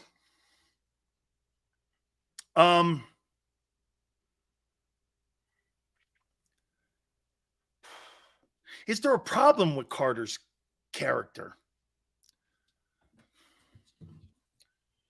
Is decision-making character if you're 20 years old? See, some of you guys would look at me and go like this, Sills, look at the character of Jalen Hurts. Well, how many people have that character like Jalen Hurts in the NFL at that young age? Shit, I don't think Aaron Rodgers has that character. Do you? How many people have Jalen Hurts' character? Isn't Jalen Hurts the top end of character in the NFL? Isn't he the top end? And AB would be the bottom, right? So I'm always in that room where I don't know if I'm going to persecute Jalen Carter yet because he's so young, man. This guy's a young man. He's a young, I mean, and I made a ton of mistakes as a young person. A ton of mistakes. Is it just being young and not, and not, how about this? And not having really good people around you to set you straight and to tell you the way it is. See, when you get to the NFL, man, you know what people keep, you know what people started showing me on my Twitter page at Dan Sileo Show? You know what they were doing? They were doing this shit. What about the 2 national championships? That doesn't mean shit in the NFL. Nobody cares about that. That has no bearing on your success in the NFL. If it did, Tim Tebow would be a starting quarterback with the Jets. That has no bearing. That is zero bearing. Tim Tebow was one of the most accomplished college football players of all time. Did it matter what he did at Florida? It didn't matter at all. How many times you see guys have great college career? It doesn't matter what you did. Matters what you're going to do. So I look at Jalen Carter and I go like this. Man, I tell you what, man. I like the kid. I've heard a lot of great things about him. Is he lazy? Probably. Sometimes greatness is lazy. See, we expect everyone to be Jordan, and I mean Michael Jordan. Very seldom do you get the greatest player in the history of the sport as the hardest worker and greatest leader. Those dynamics usually don't collide like that. I mean, here, I give you this example all the time. Aaron Rodgers is a superior athlete to Tom Brady. He throws the ball better. He's more accurate. He throws less interceptions, but he does less winning. Why? Because I don't think Aaron Rodgers wants to do the little things that matter. Does he have the character of Marshawn Lynch? I don't think Marshawn Lynch was a problem. I think Marshawn Lynch just had an attitude that people couldn't take. I don't know. I think did Marshawn Lynch have a problem? What was his problem? Did he not show up to games? I must have missed that. I don't have a problem with the guy who's a big mouth. I don't have a problem with guys that are big mouths. I don't have any problem with Marshawn Lynch. As a matter of fact, Marshawn Lynch could play him. I'll tell you this. Well, let me ask you this, Weapon. Were the Seahawks ever the same without Marshawn Lynch? Ask yourself this. When Marshawn Lynch was taken off the Seattle Seahawks, do you think they changed a little bit? I actually like the dude. I'd want that guy in my huddle. I'd want that guy in my locker room. I like him, actually. Okay? I like Marshawn Lynch. I think Marshawn Lynch, I think he was a tone setter in that building. Him and Cam Chancellor. I think Sherman sometimes was a little overhyped and overrated. But I think the guys that ran that organization were Cam Chancellor, the linebacker. I think sometimes Michael Bennett got full of himself, but I think it was Lynch. Okay? I do. He was a beast in Seattle, man. He was. Every time he stepped on the field. And by the way, Pete Carroll, he effed that whole game up like he did the national title game against Texas. Pete Carroll's got 2 L's on his resume because of coaching decisions. Going for it on 4th down against the Longhorns instead of punting it away, and throwing the ball on the 2-yard line against the Patriots. I mean, all you had to do was hand it to Lynch. They win 2 Super Bowls in a row. 2 Super Bowls in a row. But somehow the whole thing got, as far as I'm concerned, I think Russell Wilson probably had something to do with that. I love that guy, man. So to me, I would probably think if I'm the Eagles, who would I have the most concern about? Boy, man, I think that's a great question. Who would you have the most concern about going into this year with these 2 young players that you have a lot invested in? Jordan Davis or Jalen Carter? Here, let's figure it out. What are my concerns about Carter? Is it showing up on Sundays? Remember, one of the things about John Jones that my biggest problem was with him, you know what it was with John Jones? Could he find his way to the octagon? Dude, what an absolute horrible indictment of your resume. You're considered the greatest UFC fighter of all time and the greatest heavyweight of all time. And you know what your biggest problem was? Getting to the octagon. It takes no talent to get to the octagon. It just takes dedication. Is he like John Jones? Dude, am I going to have to worry about you getting to the stadium on Sundays? Versus Jordan Davis, I got to worry about whether or not he's in shape. I think I got more concerns about Carter. Okay? I think I got more concerns about Carter. And I agree with Jason Kelce. Jason Kelce said on his podcast with his brother, that's a kind, see, and Tone, you and I have said this before. I'll say it one more time. You gamble on talent like that, whether he fails or not. I would have no regrets. I would have no regrets if I'm Howie Roseman if Jalen Carter falls through the cracks. Okay? I would have no problem because it's too much talent to pass up on. Like here, Antonio Brown is a great example too. Are you going to pass on Antonio Brown knowing he gives you 120 catches a year for 7 years in Pittsburgh? No. He's a lunatic. I don't care.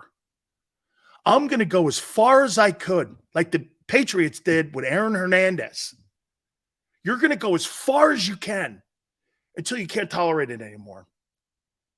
That's how I coach my teams. I have to be a better administrator and a better coach. And if I've got to babysit to get the best out of Jalen Carter, I'm going to. Damon, Ice Cube's on at 5:30. Hey, some of you probably don't like that. But to me, some of you go, hey, I'm still paying the kid. And I'm giving him an opportunity. Am I enabling him? Dude, this is professional sports. This isn't kindergarten. But if I have to treat you like a child to get the most out of you because I got my name on you too, I don't give a shit what you think. I'm going to. I'm going to put more rules on you than any other player. And I would think that the Eagles are going to do that. I would have more rules for Jalen Carter than Jordan Davis or anybody on that team. You're to be here. You're to report here. And if you don't like it, I don't care. Now, again, I'm not going to start my relationship out like that. But when he starts showing me the lack of dedication, I'm going to start putting those fail-safes in. Okay? I'm going to start putting those fail-safes in. Make sense? Because you know why? The Eagles have to protect themselves. They have to protect their investment. Howie Roseman put his ass on the line here for this. The Eagles and the owner have put their ass on the line. So this is how I'm going to handle Jalen Carter, and I'm going to pull a Jimmy Johnson on him. Son, it's the offseason. You have every ability to set your narrative right now and how. This is what I would do if I was Tracy. I know Tracy, I told you. He's a former teammate of mine, and I'm sure he's telling them this. You have every right now advantage on how we're going to treat you moving forward. You show up to OTAs in shape, responsible, you're attentive, you're in the meetings in the front row, you're doing all the right things that we did when we were at Georgia. No one's going to say shit to you. They're going to treat you like a pro. You start fucking up and you start doing this over here and you start doing this shit and you start going over here and you start lipping people like you did at Georgia sometimes, that's when people are going to start closing those guardrails in on you. And the first guy who's going to close guardrails on you is me. And don't let it get down to this. I want you to have as much room to grow as a human being as possible. Because I would tell Jalen, your worst enemy won't be your opponent. It'll be the dude inside of you that'll stop you on Sundays. Don't let that guy stop you. If it's Zach Martin, okay, we're all pros here. But don't let the guy inside you stop you. Come on now, right? That's the worst opponent to beat people in life, is the guy inside. I tell people this all the time. One of the reasons I do a solo show, if my show sucks and fails, I did it. I'm not having anyone else drag my ass down. I'm the commander of my own destiny. I always have been, and I always will. I have a right to screw up or be successful. No one else is going to drag me down like that. I hate that, being dragged down by someone else's incompetence. That's not going to be me. Ever. Never has been. Dude, the shit that I've done in my career has been at the hands of Dan Sileo. I could blame anybody all I want. but I've been my worst enemy. Okay? You know what's crazy? You guys, because of you guys, we're killing people now.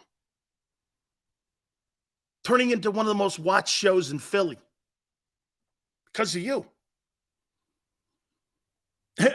You could have given me plastic cups with a string and I would beat you.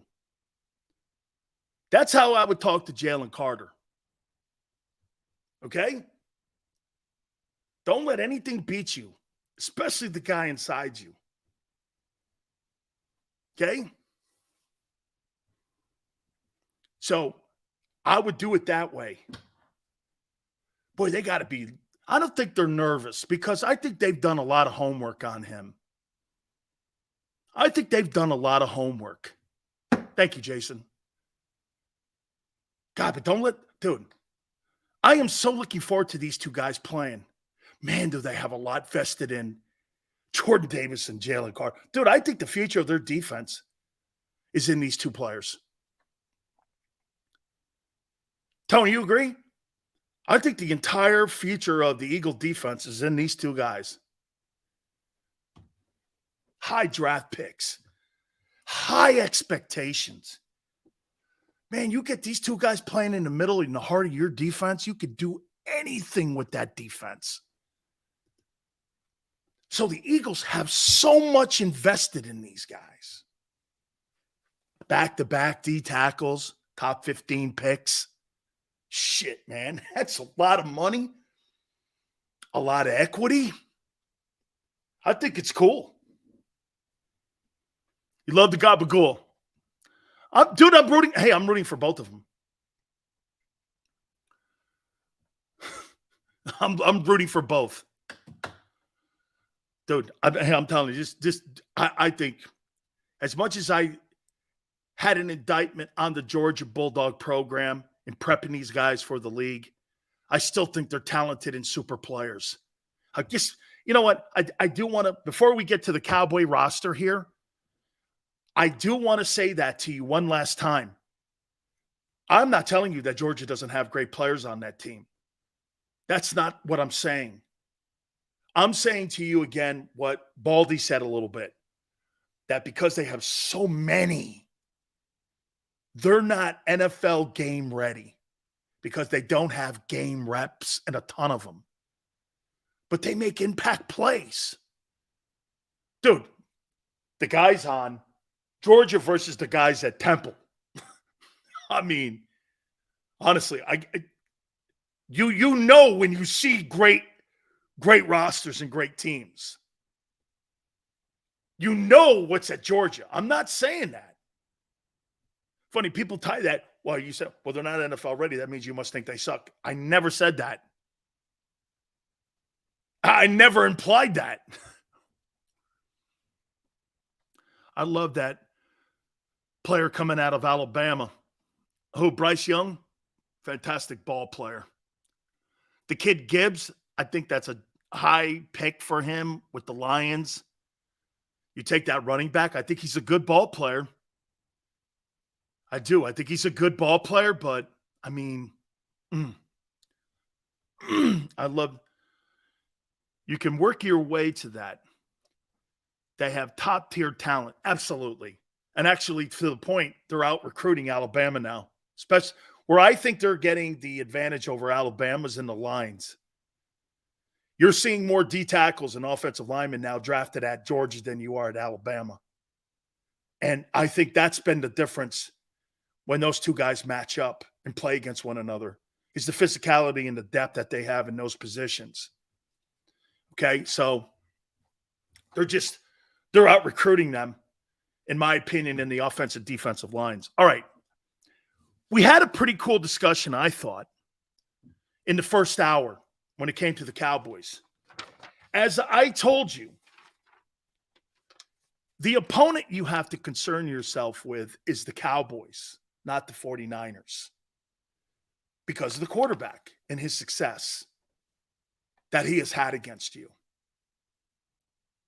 The Cowboys have been the nemesis for The Eagles going back to the Vermeil days.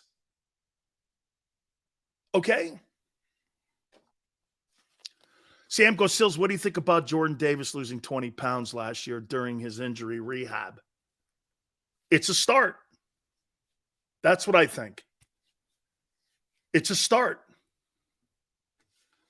See, when Sam talks to me like that, Sam, you're talking to me about Startgate stuff. It's a nice beginning. There's a beginning.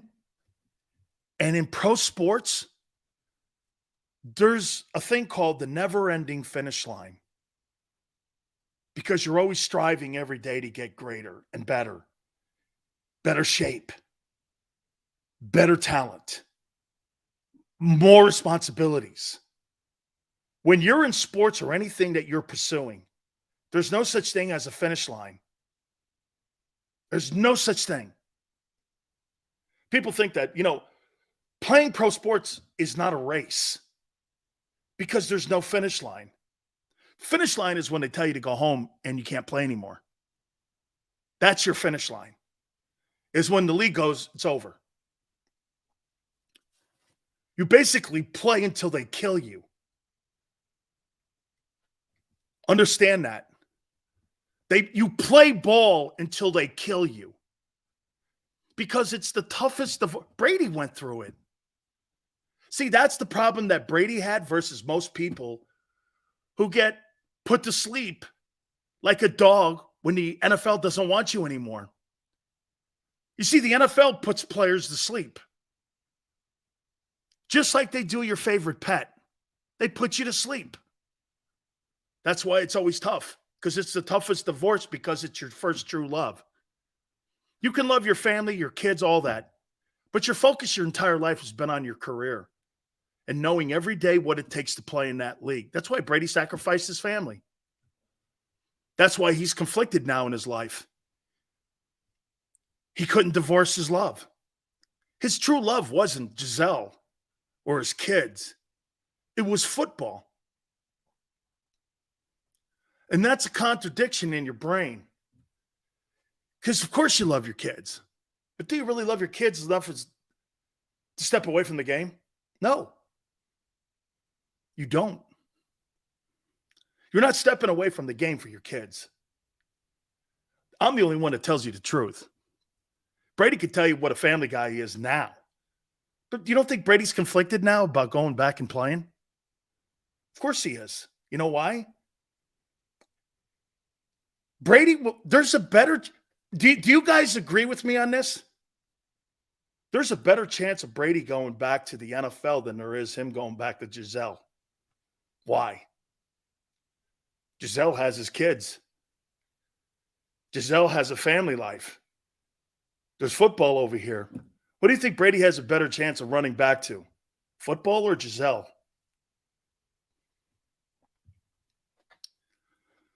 Right? Jordan, too. Tiger. That's why these guys don't have relationships. Jordan. I mean, Juanita and him never really were together. She became very wealthy because of the Nike stuff. Tiger has multiple relationships and his issues with relationships. Ali. You think there's a coincidence to that? They couldn't give their first and true love up.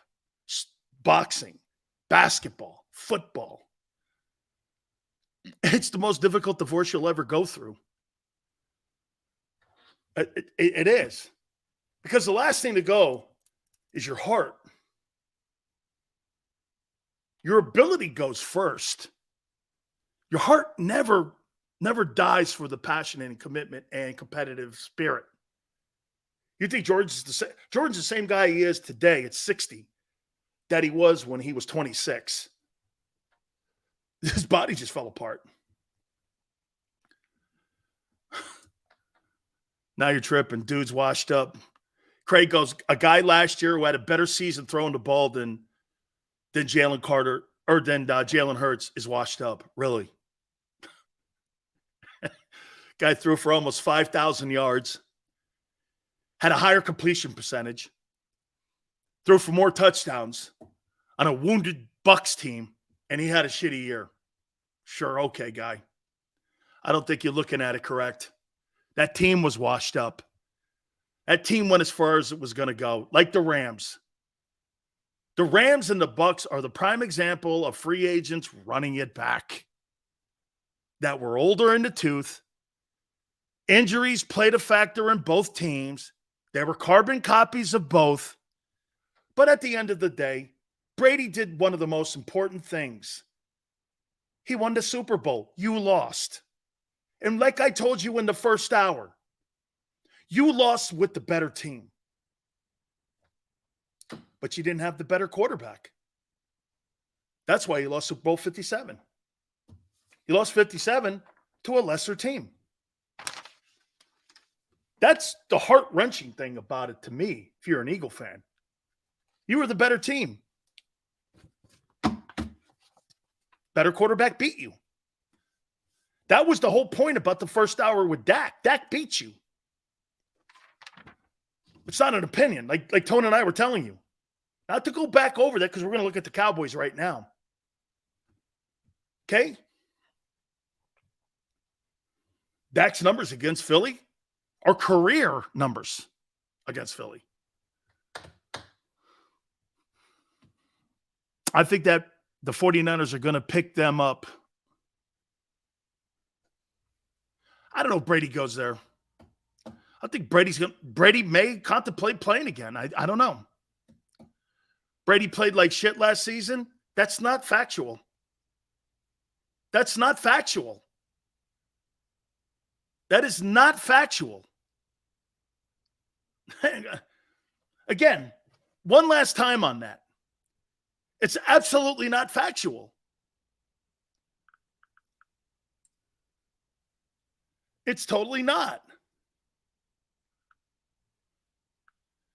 Tom Brady stats, 2022. Here's what Brady did last year in the NFL. And this is a suck ass. I'll tell you what Brady did last year, Jalen Hurts will never do.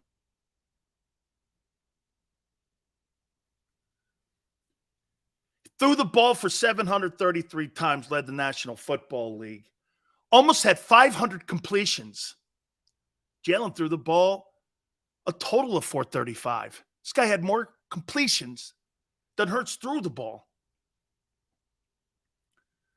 67% completion percentage, throwing the ball twice as many times as Jalen. 4,700 yards. 25 touchdowns. And he had 3 more picks than Jalen, throwing twice as many times as Hurts did. Where do you see where Jalen had a better year than him throwing the ball? Not factual. As usual. Not factual. You're crazy. You just be hating, but understand Hurts is once again, you're not understanding because I said throwing the football. Okay? All right. I don't want to go down that road. It's stupid to talk Tom Brady and Hurts. Jalen's played one season of good ball. It's preposterous conversation. Okay? All right, here's the Cowboys. And here's the Cowboys and how they've been built as of May 11th. Okay? Here's how they look today. And let's compare it to the Eagles. Quarterback, Prescott versus Hurts. You take Dak in that game. Seasonally, you take Jalen. Head-to-head, you take Dak. Why? Because Dak beats him. We should bring back Nick Foles. I'd love that move. Okay? I'd love that move. I would. I'd love to see Nick Foles. Jamison Smith. What do you not understand?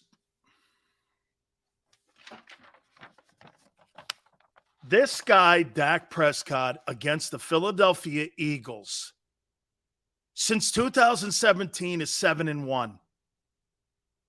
He threw 5 touchdowns against your second-ranked defense a year ago.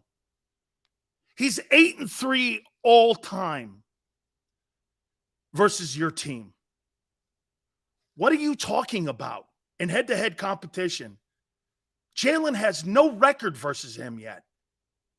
What are you talking about? Your stuff is opinion. This is fact, what he's done against the Eagles in his career. I'm matching up the Eagles versus the Cowboys, not the Cowboys versus the Niners, not the Cowboys versus the Giants or Washington. This is a guy versus, right, Callie Green. I'm not comparing Dak in so many ways to Jalen. I'm comparing this guy versus the Eagles. Jalen beat Cooper Rush. And you guys are going to go back and go, well, he beat Gardner Minshew. Well, this guy also plays against your second-ranked defense. Jalen Hurts doesn't play cornerback. Okay?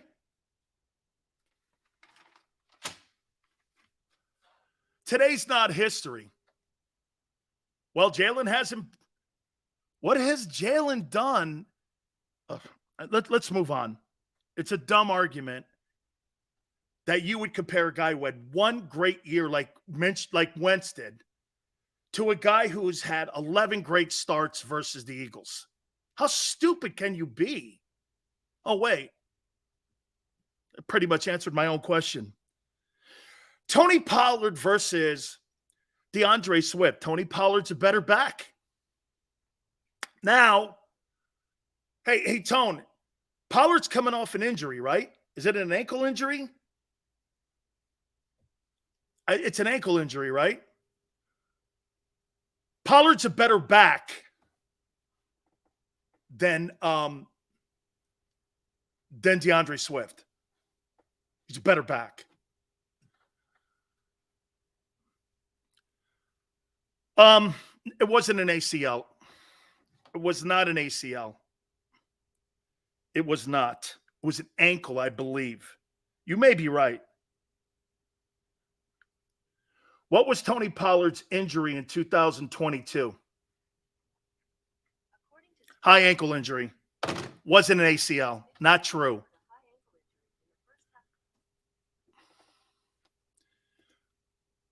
Broke his ankle. Not a problem. Rather break my ankle than have my ACL torn out. Neil, not an ACL. Pollard's a better back, DeAndre Swift.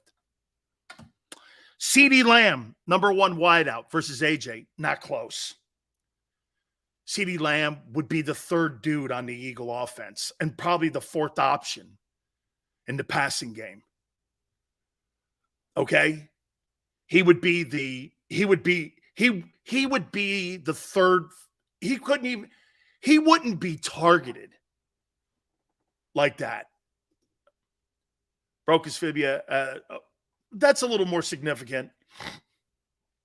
It's a little more. Neil, all good, dude. My bad. CeeDee Lamb is overhyped.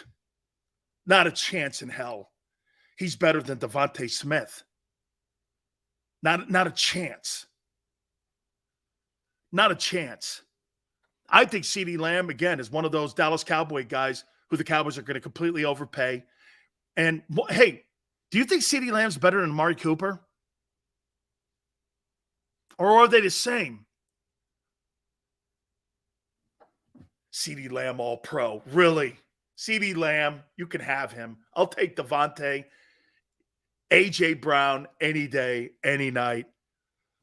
There were games. How many? Hey, take a look at CeeDee Lamb's stat line. I think he picked it up towards the end of the year. Didn't he go 12 games without having 100 yards? CeeDee Lamb in 2022 stats. Let's see here what he did this year. I thought he went like 12 games without 100 yards.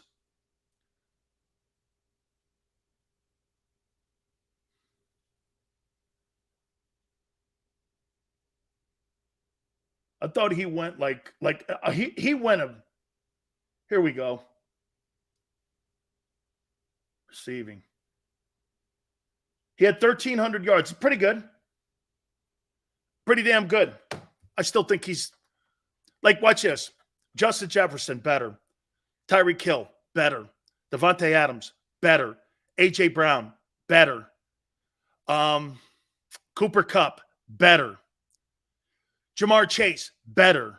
Diggs, better. Devontae Smith, better. So is Lamb top 10? Probably.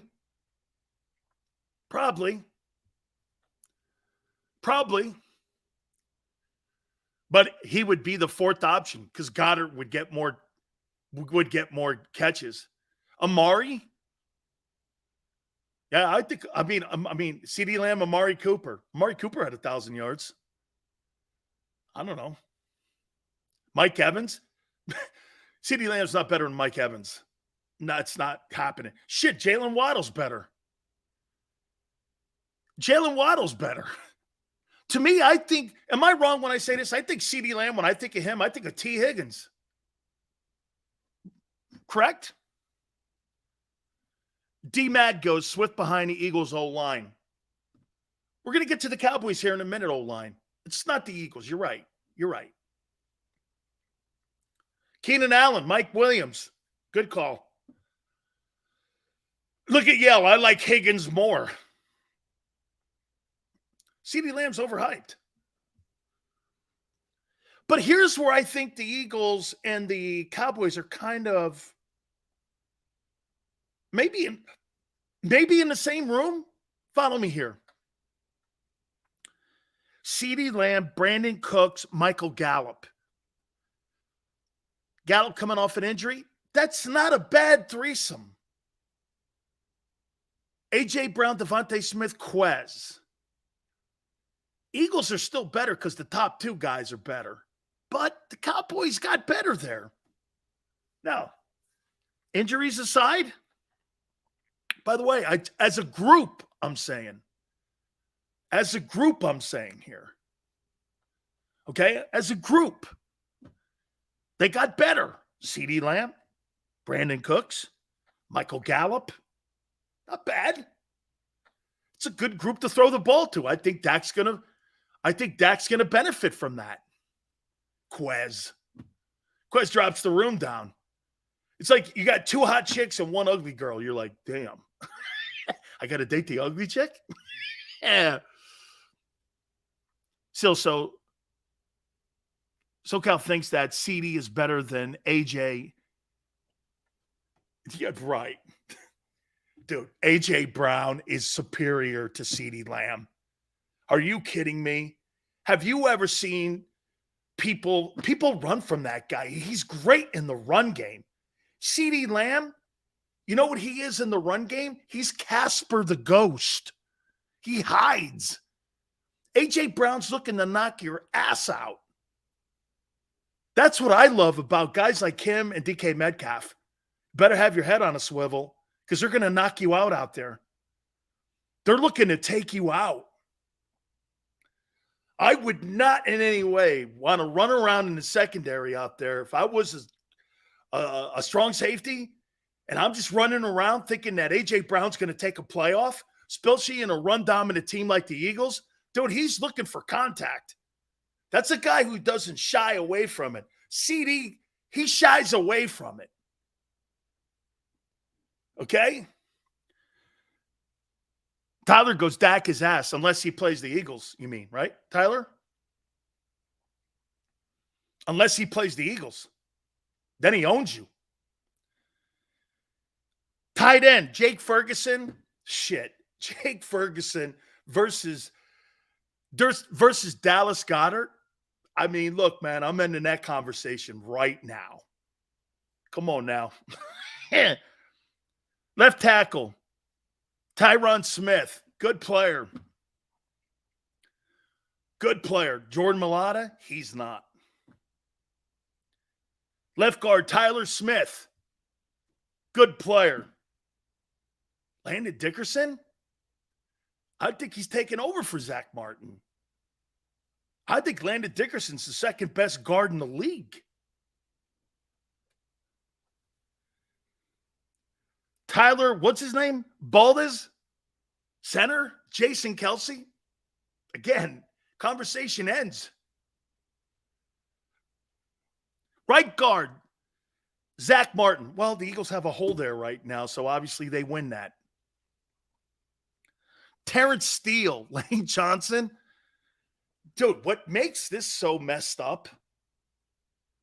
Dallas has one spot in the O-line. It's not a bad group. As a matter of fact, it's probably one of the top 5 O-lines in the NFC. It's not a bad group. But, dude, you're going against guys who are, the 2 bookend tackles are spectacular. The left guard is just beginning his long career as a Pro Bowler. The center is going to Canton. The only reason that you looked at the Eagles and go, well, they got a hole at right guard. That's it. Philadelphia's got a great line, dude. Terrence Steele, Lane Johnson. I'm not going to debate that. I'll do the defense on the other side in the power hour here. We'll do the defense. But, dude, I look at that offense. Again, the only thing that separates is the way Dak plays against Philly. He plays great against you. The running back's great. They have a quality wideout, and they have a quality group of wideouts. And they got a good old line. By the way, our friend Ice Cube is going to join us in hour number 3 at 5:30 Eastern time. Hit the like button. Hour 3, the power hour coming up. Keep it here on the National Football Show. Do you stream on a Roku, Fire Stick, Google TV, or Apple TV? Now you can watch 6ABC 24/7 with the 6ABC Philadelphia streaming app. And the big story on Action News. Search 6ABC Philadelphia and start streaming today. Go to get your game on. Go for the beers. Go for the cheers. Go for the hit and the hits. Go for the stakes and the stakes. Go to get your parlay on. Go to get your party on. Go for the scene. Go for the screens. Go for the gallery. Go for the win. Go to Ocean. Visit theoceanac.com to plan your visit. The greatest fans on earth. It's a bold statement, but would you expect anything less from Philadelphia? 58 years of heartache creates a toughness, a grit, a resolve not found in most. Sure, our prayers were answered, but now that we've had a taste, we're looking for more. Pondley Hockey, official partner of the Philadelphia Eagles.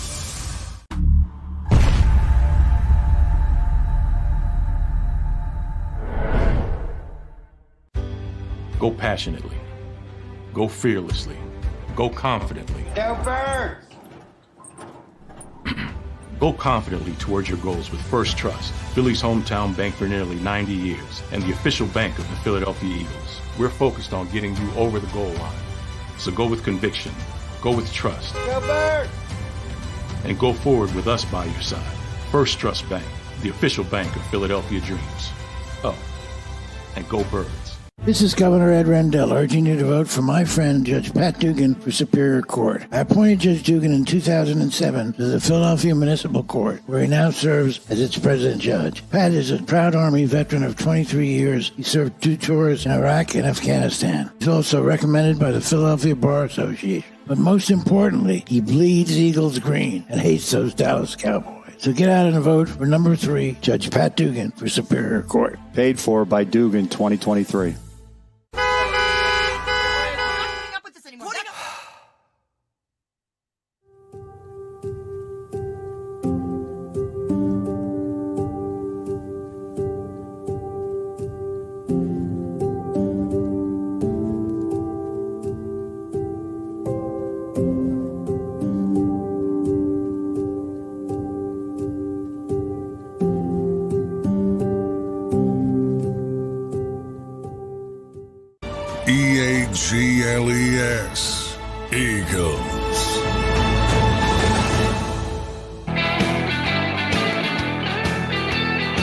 Big Sills, hour number 3, Power Hour.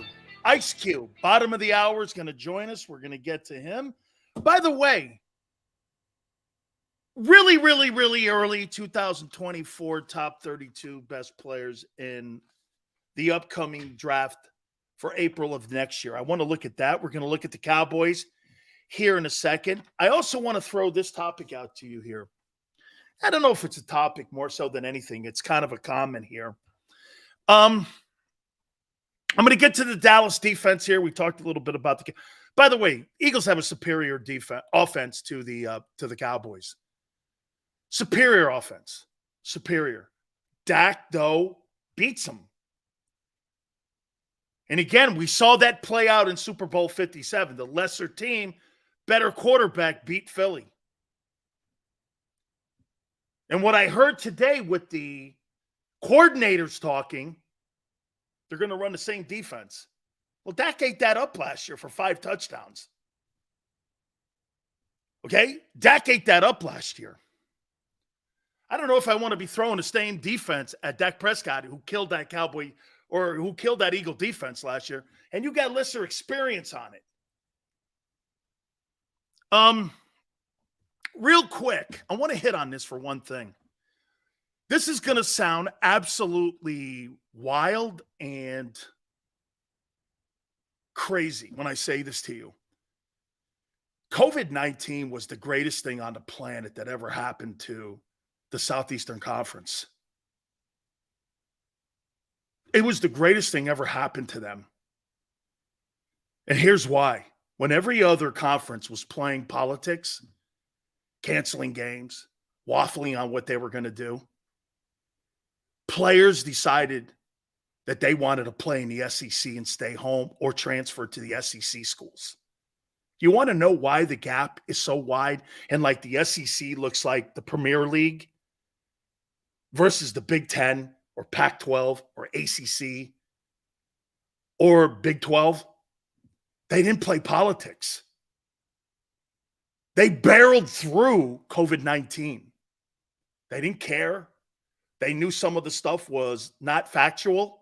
You had people at Penn State saying that weightlifting and football players, because they were bigger, had a better chance of catching COVID, which was completely just some asinine comment.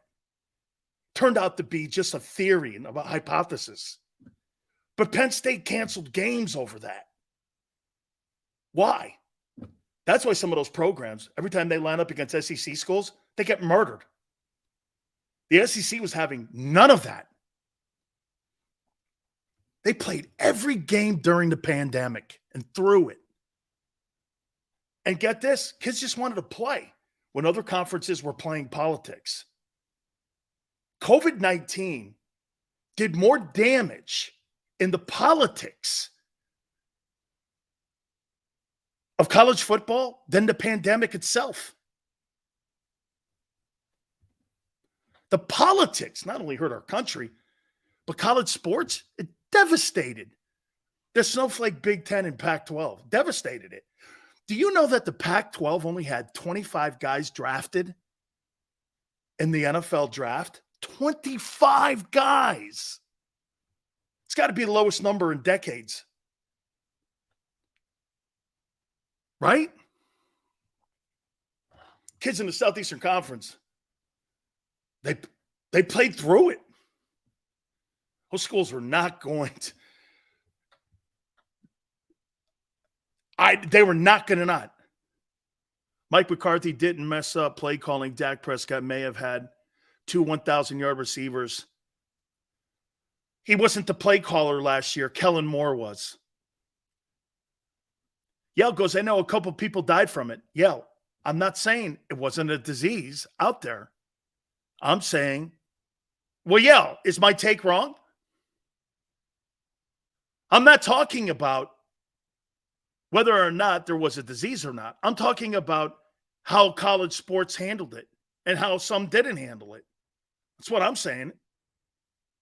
I never said COVID-19 wasn't real. I said the Southeastern Conference handled it better. barreled through it. And that's why they're better and drafting more players and more dominant. Nobody said that. Nobody said that. I said the SEC benefited from their mentality of how they handled COVID versus the Pac-12 or Big Ten. I'm not making a political statement here. I'm making an observation. Know the difference, dude. I know, right, Tone? Some people are just deaf. No, again, because you know why? They're trying to start shit with me, saying that Sileo's on his show saying that COVID was fake. I never said that. It's not true. That's not what I said. See how people take my words? Most of them are media people, though. No, it's okay. Hey. Oh, no, Will. My daughter always made a great point to me. You know what that is? If I have a strong opinion about something, be prepared to have some idiot challenge it. And they do. It's okay. I mean, right. Nowhere in the planet did I say that COVID was fake or fake news. I never said that. I said SEC handled it better. And when Pac-10 and all these other guys were shutting down the conferences, restarting them, coming up with these crazy-ass theories that weren't true, you should go read the CDC.org now on what they say about all the things that happened during COVID. I think you'd be shocked. I have. Not going to make a political statement here because this is not the forum for it. But you should go read your own government's protocols now and their comments on what they think of it. Okay? That's it. Hey, I know, man. They overhyped. Oh, well, I'm not, Steve-O, I'm not going to go there because I appreciate that. Thank you, Steve-O. But let's move on because people have different opinions of it. And you have every right to, it's an observation on the Southeastern Conference. You could take it for what it is. Ice Cube to join us at 5:30. Okay. Dak has had great success against the Eagles. And that's how we started our show out today, is that it's not the 49ers or the 40-winers that are your biggest threat. It's the guy who beats you. Does he have a good enough team, though? Like Kansas City did to beat you. You're going to have a hell of a quarterback. And you're going to have some people on your football team. Okay?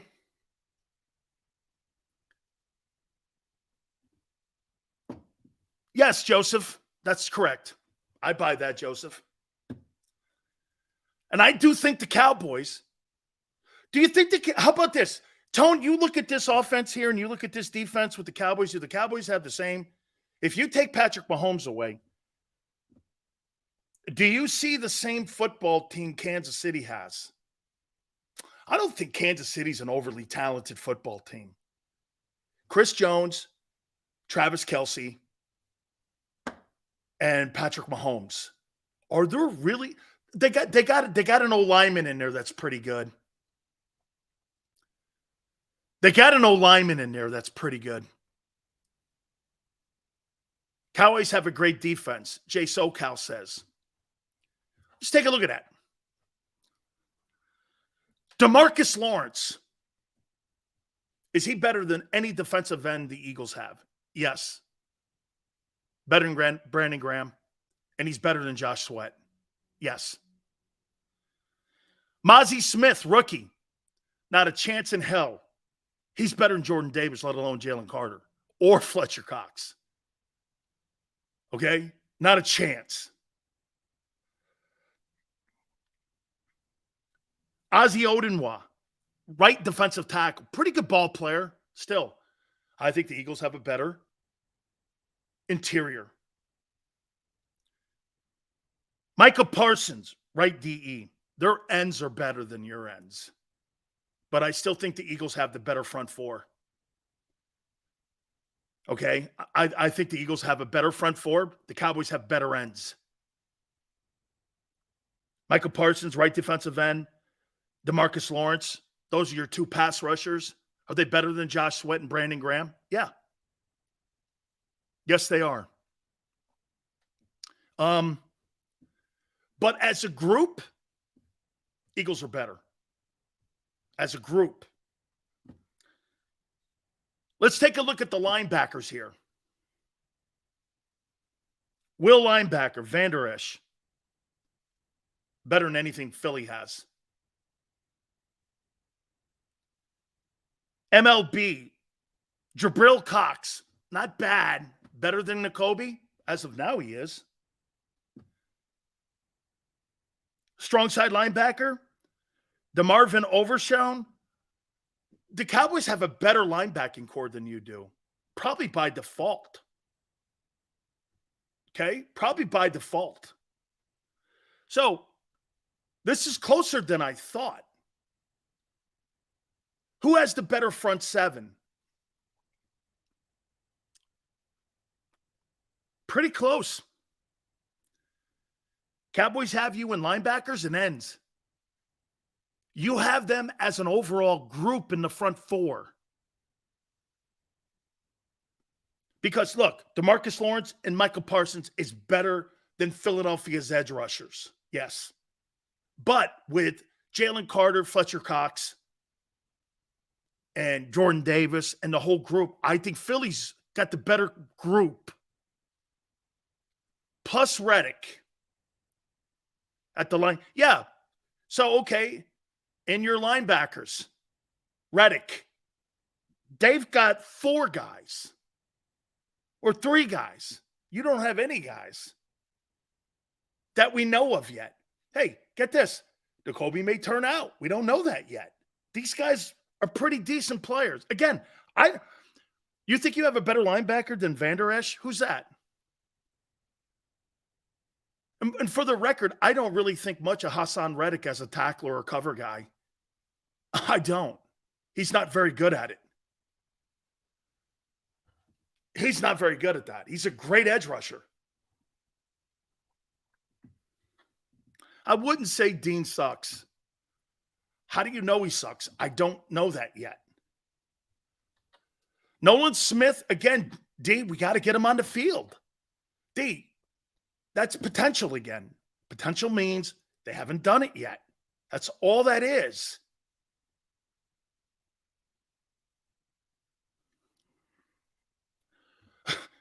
The guy's talking to me about last year in the Cowboys. Well, you lost all your backers. How are you telling me you think you're better than Dallas's linebackers who played in a very tight NFC divisional game against San Francisco? And you think you have better linebackers when you got guys that were the downgrade from Chicago? How is that possible? How is that remotely? Man, some of you guys are just dummies. Now, here's the secondary. Do you think Darius Slay's better than Stephon Gilmore? Darius Slay didn't play very good football in the final 8 games of the year. Okay? I don't think he played very good football. But I would take Slay. I would take Slay. Okay? I would take Slay. The safeties in Dallas are better. Jaron Kearse and Donovan Wilson. They're better. Now, what are you going to do with Keely Ringo? Is Brown going to be a good player? We don't know yet. We don't know. See, Dallas has experience coming back on defense. They're better in the safety. See, here's something that Dallas has. They're better at linebacker. They're better in the middle of the field. They're better at safety. Do you think that James Bradbury is better than Trayvon Diggs?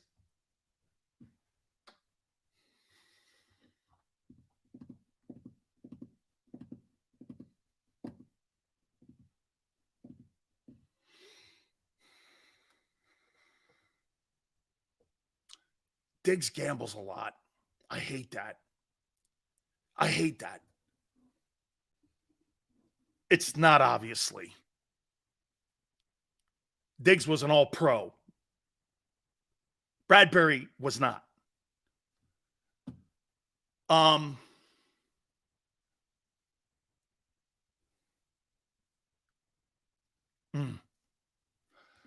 Bradbury is more consistent. Diggs is I would probably take Diggs. Tone, maybe your thoughts too. Diggs, I would probably take Bradbury because he's more consistent and he doesn't jump routes like Bradbury does or like Diggs does. He's just okay. He was second team All-Pro. Okay. I don't even think Bradbury made the Pro Bowl. I like Diggs. I do. I like Diggs, but man, Trayvon Diggs just jumps routes a lot. He gets burned. And last year, watching both Jalen Ramsey and him, man, they jumped a lot of routes last year. They jumped a lot of routes. Now, who has the better corners? Slay and Bradbury, or Stephon Gilmore and Trayvon Diggs? See, this is pretty close on this defense stuff here. This is closer than I thought. This is closer than I thought. Don't forget, our friend Ice Cube is going to join us at 5:30.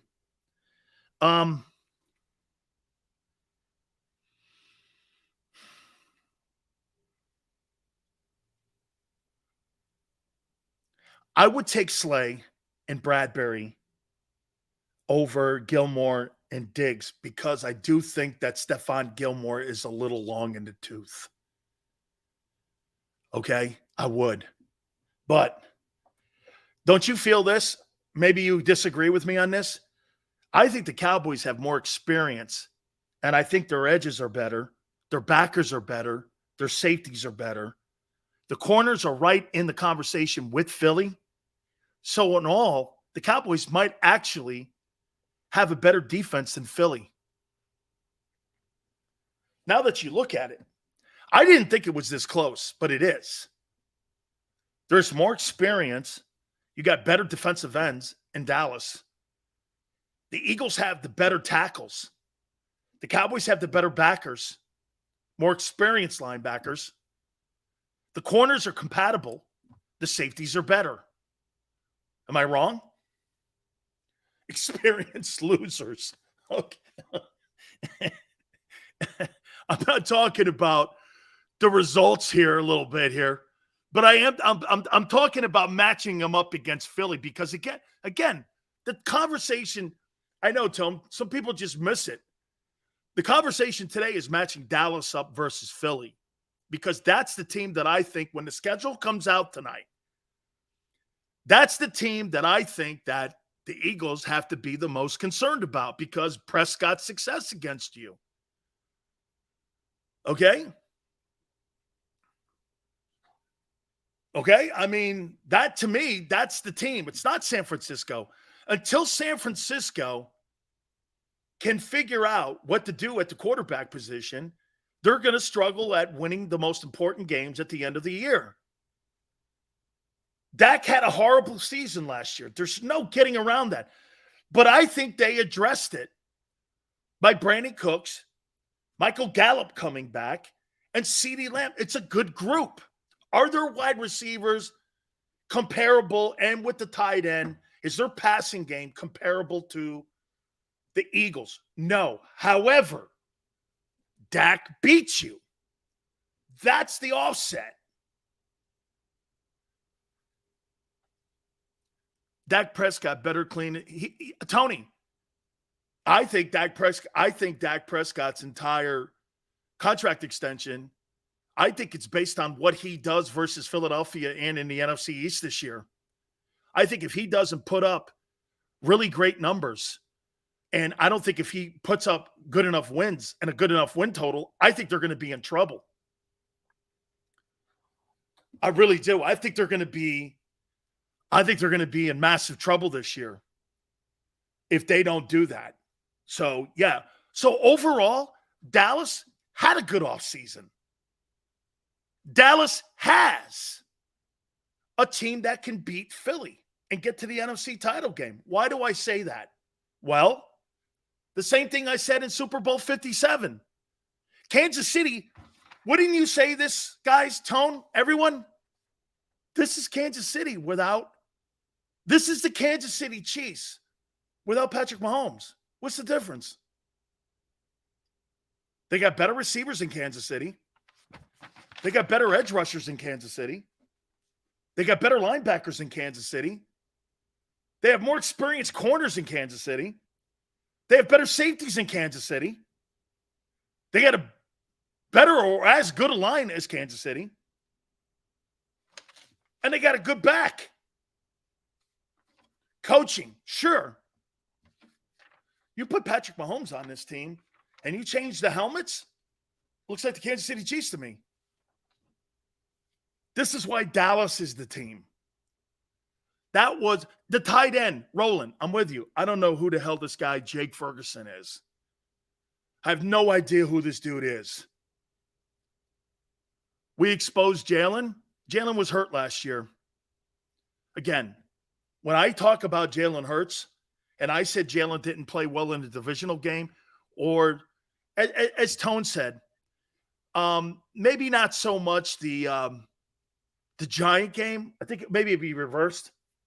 But they weren't horrible. Mahomes didn't throw for 200 yards in the Super Bowl either.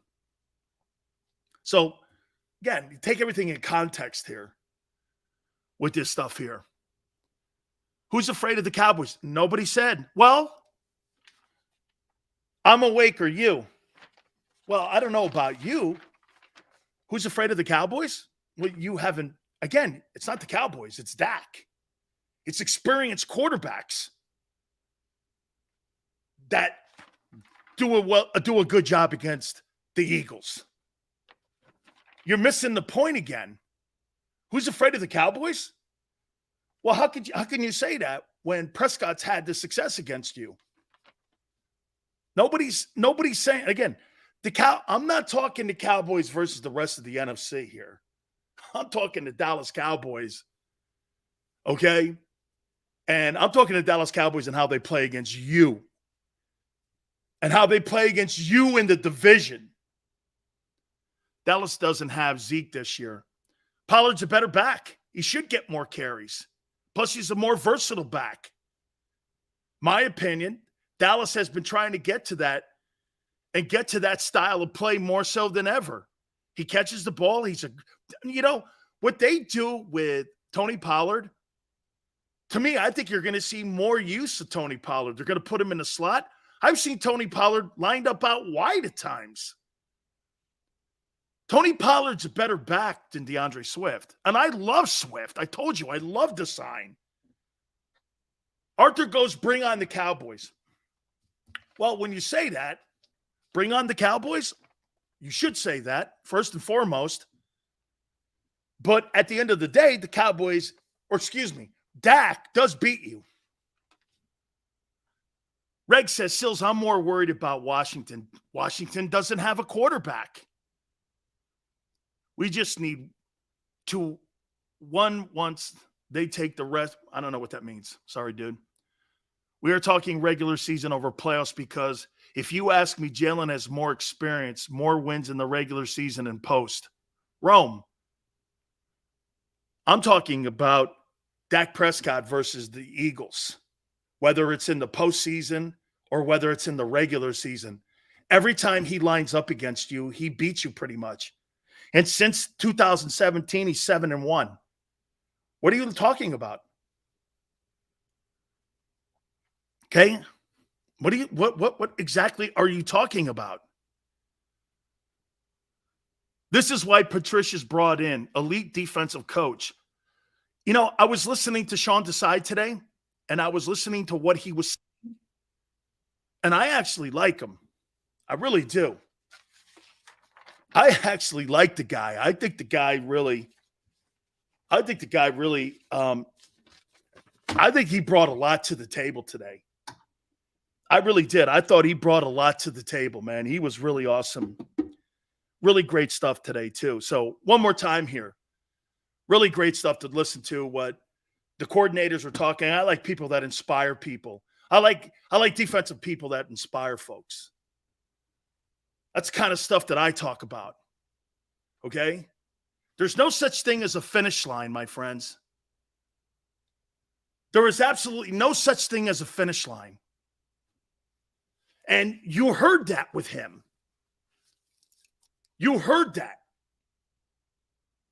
You totally heard that with him. We're going to catch up with our friend Ice Cube here in a minute here. And we're going to connect with him here in a sec. Sam Howell. Hey, look, I like Sam Howell. We'll see what he does. I think Washington's got a lot of talent. Weapon says Romo has also had a winning record against us too. Weapon, that was my only point that I was making today, though. Okay? That was the only point I was making. Was that it's not San Francisco. It's not San Francisco. It's to me, it's the Cowboys. It's the Cowboys that are the people that you have to be more concerned about. All right. We're going to catch up with our friend here, Ice Cube, here in a second. The schedule coming out tonight. Hey, one thing about that before we connect with our friend, I'll say this one more time to you here. That schedule does matter. Philadelphia is getting the toughest schedule in the NFL this year.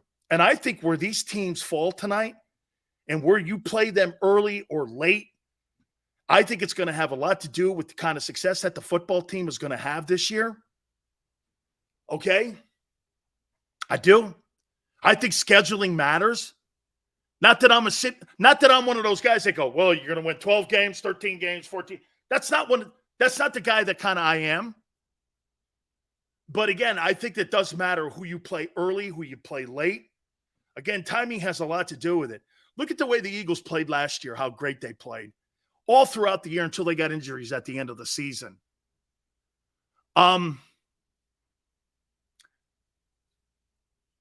Seals is going to pretend to be a Raider fan in like 2 minutes.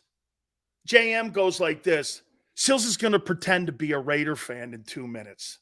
I worked for the Raiders. I worked for Al Davis. I was on the broadcast team for 3 years. JM, I worked on the broadcast team in 1996 to 98 for the Oakland Raiders and the LA Raiders. I worked for the Raiders. Pretend to be a Raider fan. Imagine that tone? What do you mean pretend to be? I worked for them. Big Sills with our first place Super Bowl schedule. That's how he knows. That's right. Well, through Amy Trask, too. Tone, let's see if we can hook up and see if we're able to connect with Ice Cube here. See what he popped on here for a second. And hopefully we're able to connect here in a minute here. See if we're able to connect here and we'll get an update. It now. Very cool. Very cool. Yeah, man. Working for Al Davis was one of the highlights of my life. Al Davis calls me up and goes, this is where I met Skilo and all them dudes too. When I was working for the Raiders at the time. Al calls me up personally, goes, I'd like to be on the broadcast team. I was like, you think? That being said, by the way, our business partner, Oceans Casino, is going to have Ice Cube performing, and he's here with us now. And he steps in with us. Cube, you're going to be at Oceans, man. As part of our business guys. And you're going to be performing at Oceans, man. We're looking forward to having you there. Oh, yeah. I can't wait to blow it up. Bring some of that California love out there. I got 30 years of fans, that love to see me get down. I just got back from Brazil. And it was about 30,000 fans out there. So, we having fun with it, man. You know, still like that's still my hobby. I still like to rap, get on stage, do my thing. July 7th, he'll be there at Oceans Casino. And Q, because of the pandemic, is that one of the things you missed the most was touring and being out there in front of the fans? Because pretty much you've done that, and that's been part of who you've been, like, and what you're all about, and your background has been touring. Yeah, we love it. You know, as far as me, you know, I go out with my homeboy Dub C, you know, my crew, we've been touring, you know, since I started making records. So it's really like, to me, the best part of entertainment, because you get, you know, straight interaction with the fans, you celebrating the music, everybody's partying, having a good time. And it's that immediate response, you know, it's probably, you know, like what a comedian would get, you know, when he goes on stage, or, you know, an athlete, you know what I'm saying? Like getting that immediate, you know, pat on the back, so to speak, from your hard work.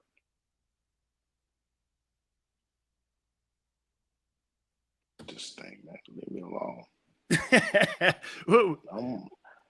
No more timers, okay?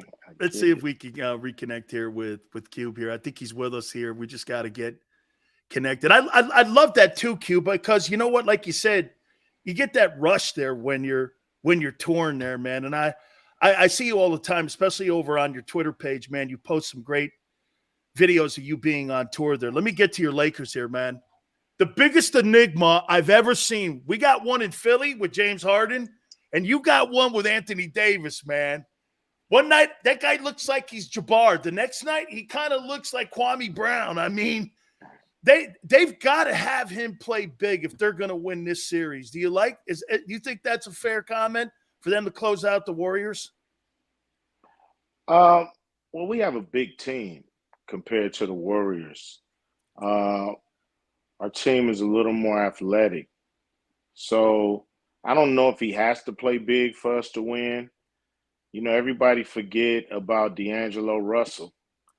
You know, so we got a big three, and it's LeBron, AD, and D'Angelo. So whoever gets hot that night can lead us to a victory. And so, you know, you want him to play big every night, and I think he does. I think he needs a little more help in that paint. And I think the team made a lot of mistakes going straight at Looney.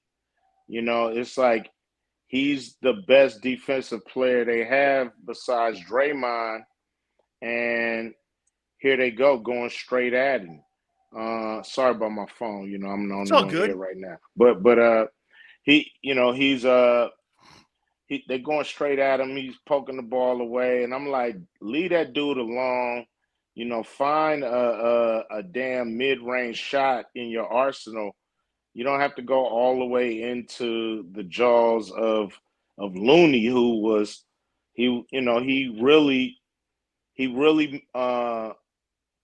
really allowed the Warriors to stretch that lead. Sure did. Cube, I'm going to ask you a rock question because I'm getting a rock on in about 10 days. I'm going to ask you a question there on him, but I first want to ask you, Jalen Hurts in the journey that he's had, and I know that you follow a lot of sports. He gets a $255 million contract. Here's a guy that's been bet against his entire career. You know, they gave up on him at Alabama. He goes to Oklahoma. He gets drafted in the second round. That's got to be stories like you love there, where you see a guy come from nowhere and all of a sudden ascend the way he has, because it's been one of the most remarkable stories I've ever seen, is the ascent of Jalen Hurts. Yeah, I mean, you know, it's a great story. It's a great testimony to believing in yourself when everybody else might, you know, it might be people at the tip top telling you can't do it. That doesn't mean you can't do it. You know, it's always up to you. It's always up to what you have inside. You know, you can measure a man's hands and his his jumping ability. You can measure a man's wingspan and all this kind of stuff, but you can't measure a man's heart. So you never know what a person has inside. And so you can't count anyone out, no matter what the obstacles. There's guys with one leg running marathons, and there's guys with two legs that, can't even run up the stairs. So you just can't count anybody out, no matter what the obstacles are. Cube, as I said, we're getting a rock on. He's my boy. We've been friends a long time now. And, they want – get this. So I said that. I'm going to send this to them. You talking about Dwayne Johnson, right? Yeah. Okay, because I keep hearing you saying I'm getting a rock on. And I'm like, wait a minute. I'm hoping you're talking about The Rock. The Rock. Okay, all right. The Rock. Here we go. All right. The Rock. And I've had you – and I think I may have kind of broached this question with you before, but, man, he's telling me this damn XFL, man, the helmets, the colors, the arenas, the jerseys, the referees. And I'm getting Cube on, man. And Big Three, when he first started and he ran it through the pandemic to where you are now, what's been the biggest challenges for you, Cube, putting the Big Three together and from where it started from and where it is right now? What's been your challenges? Well, first of all, I salute The Rock and his partner, Danny Garcia. And, yes. They're doing, the impossible. And look, here's what's the hardest thing: to convince the world that this is for them and not for you. If I wanted to have a 3-on-3 tournament, I could do something small in my backyard. but to put it on CBS, for them to have a major network show the XFL games, to get sponsors, to get attention, it's a hard road to climb, or mountain to climb. But, to me, it's really what it's all about. We knew this wasn't going to be easy. And if he, they keep persevering, then, they'll hit an inflection point and it'll be profitable and it'll be something people will watch all the time and say, yeah, I knew that was going to work. You know what I mean? Like, it's kind of like, yeah, that's a no-brainer, spring football, So that's what he's doing. He's making it look easy. But, he has challenges. Everybody does, but what he has that I don't have is support from the NFL and not interference. From what we see on the outside, he may say a different story. With the NBA, we still having a issue with being accepted as the new game in town. You think they want to start their own Big Three? Is that, do you think they want to do something in that variation like that? What's the pushback, Cube? I don't think they could, and not get it right. We've been calibrating this league for 6 years. And, I think our league is calibrated perfectly for the new, fan of the 2000s. That game was made.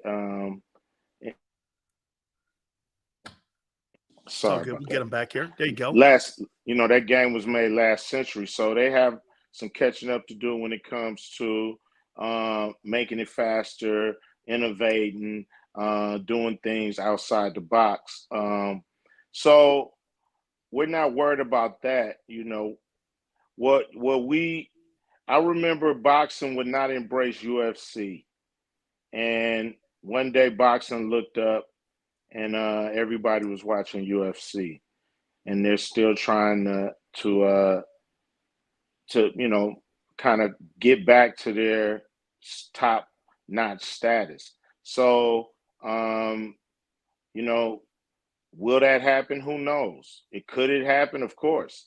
You know, everybody wants things in bite sizes nowadays, and you know, you could see three big three games at the same time as you could see one NBA game. You know, it's still exciting, but here we come. Absolutely. Two last questions for you, Cube. What's in store this year?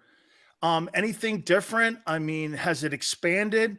Big three. I mean, are you comfortable with where it is right now and the growth, or still again in the process and believing in the process of what you're doing with the league? Well, you know, we're getting back to the business model that we created in 2016. We're going back to different cities all around the country. During the pandemic and after the pandemic, for the last two seasons, we were stuck in one city, you know, and this wasn't built to sit in one city.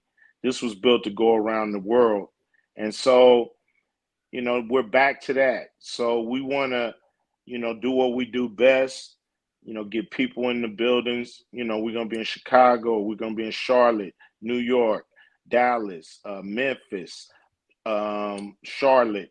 Our playoffs is in D.C., and our championship and our all-star game is at the O2 Arena in London. So, you know, we're expanding the league by just doing what we do best. And we're also selling teams to owners. So now we're going to have our teams are going to represent cities in the future. We have a MLB owner who's going to buy the first team, and we're excited about that. And we're talking to a few other, you know, Philly, a couple of, you know, we talking to a few people in a few cool spots to start to sell the teams, which will, you know, kick in really next year. But for the most part, you know, that's when the league can expand and we can go to 16 teams and go even further. Finally, Cube, I have to ask you this, man. Why? And it's the last question here. It's on the rap game. Man, why has the rap game lost its edge? When I turn on shit, I feel like I want to kiss my wife and my girlfriend and shit. And I just don't feel it any longer. And I don't hear the stories anymore. And it's almost like, you know, being around Luther and all them dudes when I was younger, and, you know, being around an NWA when you guys were all together and you guys were just putting the vinyl out. Why is it different today? It just seems it's lost an edge. Do you think, and I hate to say this to you, my wife goes, it's not that he's selling out. It's more that he's playing the game. Do you think the rappers today are playing the game? Because what you guys did was so anti-society-wise, and they couldn't take it, and they couldn't bite into it. They were afraid of it, because anytime you're the first, you're afraid of it. It just seems so ahead of its time. I mean, are you happy with where rap is today? Well, you know, I think rap music has its eras, and, you know, maybe this is not your era. And, you know, it's fine, because it's guys in your era still making music, and they will give you that feeling. You know, I think what's happening is with the emergence of auto tunes and things like that, you know, some rappers do not have a unique voice. It all sounds almost like AI. So I think it's losing some kind of human connection when it comes to the stories and the things that's being told. Well, you know, I think rap still has its edge, but I think the edge is pointed in the wrong direction sometimes. So it's really about, you know, once something is not on your vibe, once something is off of your frequency, you're not going to love it as much as you would when it's on your frequency and it's on your vibe. So I got new music coming out. I know you'll dig it. Oh, no. I know you. And you know, at the end of the day, about selling out, you know, it's really about eating. most of the time dudes don't sell out, everybody buy out. And so, you know, at the end of the day, we in a capitalistic society, and everybody got to eat. So everybody got to make money. So nobody should really clown each other for how they make money, especially when they're doing something legal. You dig? Oh, yeah. No. Hey, but every time I hear you, man, I hear the word conviction. There's just it's just conviction. When I hear you doing it, or I hear the Weekend, or I hear any of those guys, I'm like, I don't hear that. I don't hear it, Cube. I mean, I don't hear it. I think because they, you know, running it through the computer is you're losing some of the soul. And that's what we respond to. You know, we respond to, you know, soulful songs, people coming from the heart. And when you can't hear the heart sometimes, you can't hear the message. We're going to close on that. Cube, man, you find time for me, and it's an honor. And really, Amy Trasco's like this. You a Cube or I go, hey, man, no, I love this dude. And The Rock is like this, because Rock's watching now, and he's like, I just got a text from him. And I go, I go, dude, this guy has put the big three together. He's in everything. He's got a platform that he's always on, and he stands, and you stay true to who you are, Cube. And I love it very much, man. And I thank you so much for always finding time for me. No problem, Dan. Look, another thing about what The Rock is doing, you know, he got his championship coming up. Everybody watch it. You know, that's what he needs. You know, he needs ratings. That brings sponsors that keep it going. What him and Danny's doing is great. It's great for us to be able to watch football. We all flipping through the TV. We know it ain't nothing on. So it's cool to be able to watch football, you know, at a time like this. And so support. If you guys support us, we'll keep it coming. The minute you guys take us for granted, the minute we might not be there when you look up. So or when you need us. So we fighting a good fight.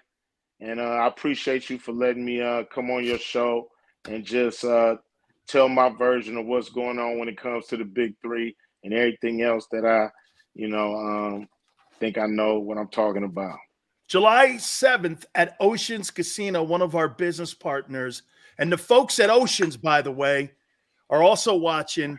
So they know that you're going to be performing there. Make sure everyone buys tickets to see Cube. Cube, thank you, my friend. You got it. That's my friend Ice Cube, man. Thank you guys so much. Please hit the like button. Big Sil's got to take a time out. Keep it here on the National Football Show.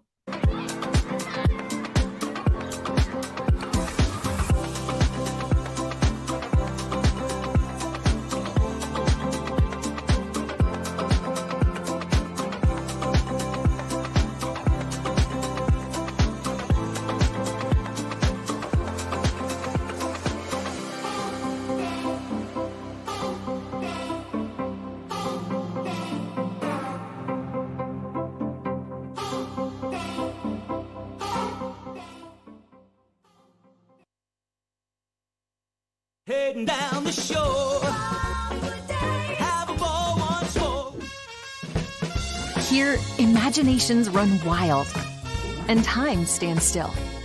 Because here, you can find the best of the Jersey Shore, all on one 5-mile island.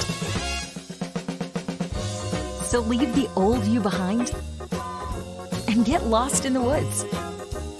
Wild, wild, wild wood days.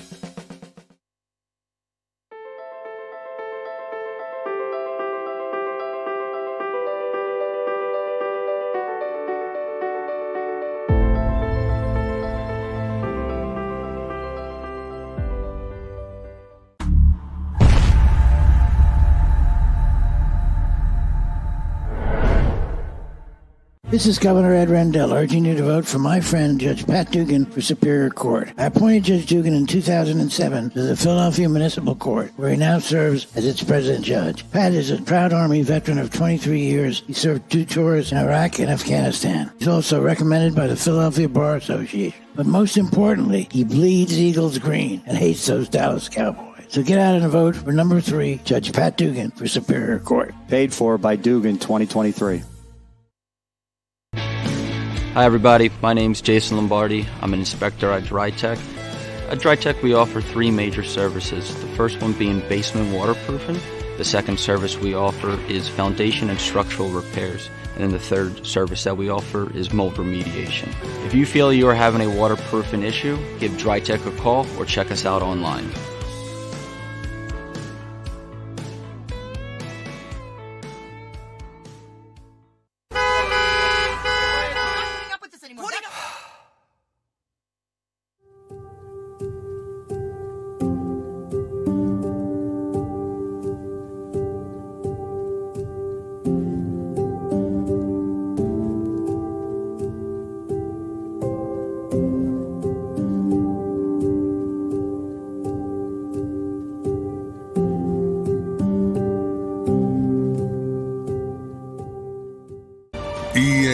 EAGLES, Eagles.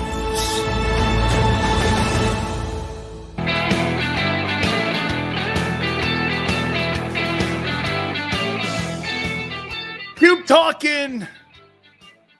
Jalen Hurts, The Rock. That's a true story, too. I'm getting The Rock on real soon. We're working on that. I saw him do something with my boy Channing Crowder, so I'm like, I was a little perturbed, by the way. Big Sills, Not a Chance You Know, NWA or Ice Cube song. Really? Oh, really? Well, how about what if I tell you this for real? That I worked an NWA concert as security when he was with Luther Campbell and they were touring down in South Florida. What do you make of that? How about I know Eazy-E when he was alive? How would you think about that? How would you? How do you think I know these guys? I know them through Uncle Luke. How about I tell you this? We met Tupac back in the day. I mean, I'm friends with Suge. How's that for you? How about we go after police? Whatever you want, dog. It's all good with me. Not a chance, huh? See, you must think I'm white. I'm Italian, homie. Oh, man. Giving juice to the Raiders because Al Davis never paid us. I don't know, Dre. No, that I don't know. That I have to. That I don't know. Big Sill's working on the moon too, didn't you? No, come on, guys. Oh, man, that's funny shit, man. Tony, you had to like that, didn't you?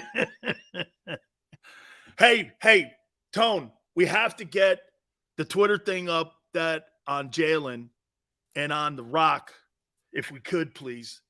Those would be some good ones there, man, that we can, yeah, because hey, maybe we get a response from Jalen. Hey, Jalen, Ice Cube said something cool about you.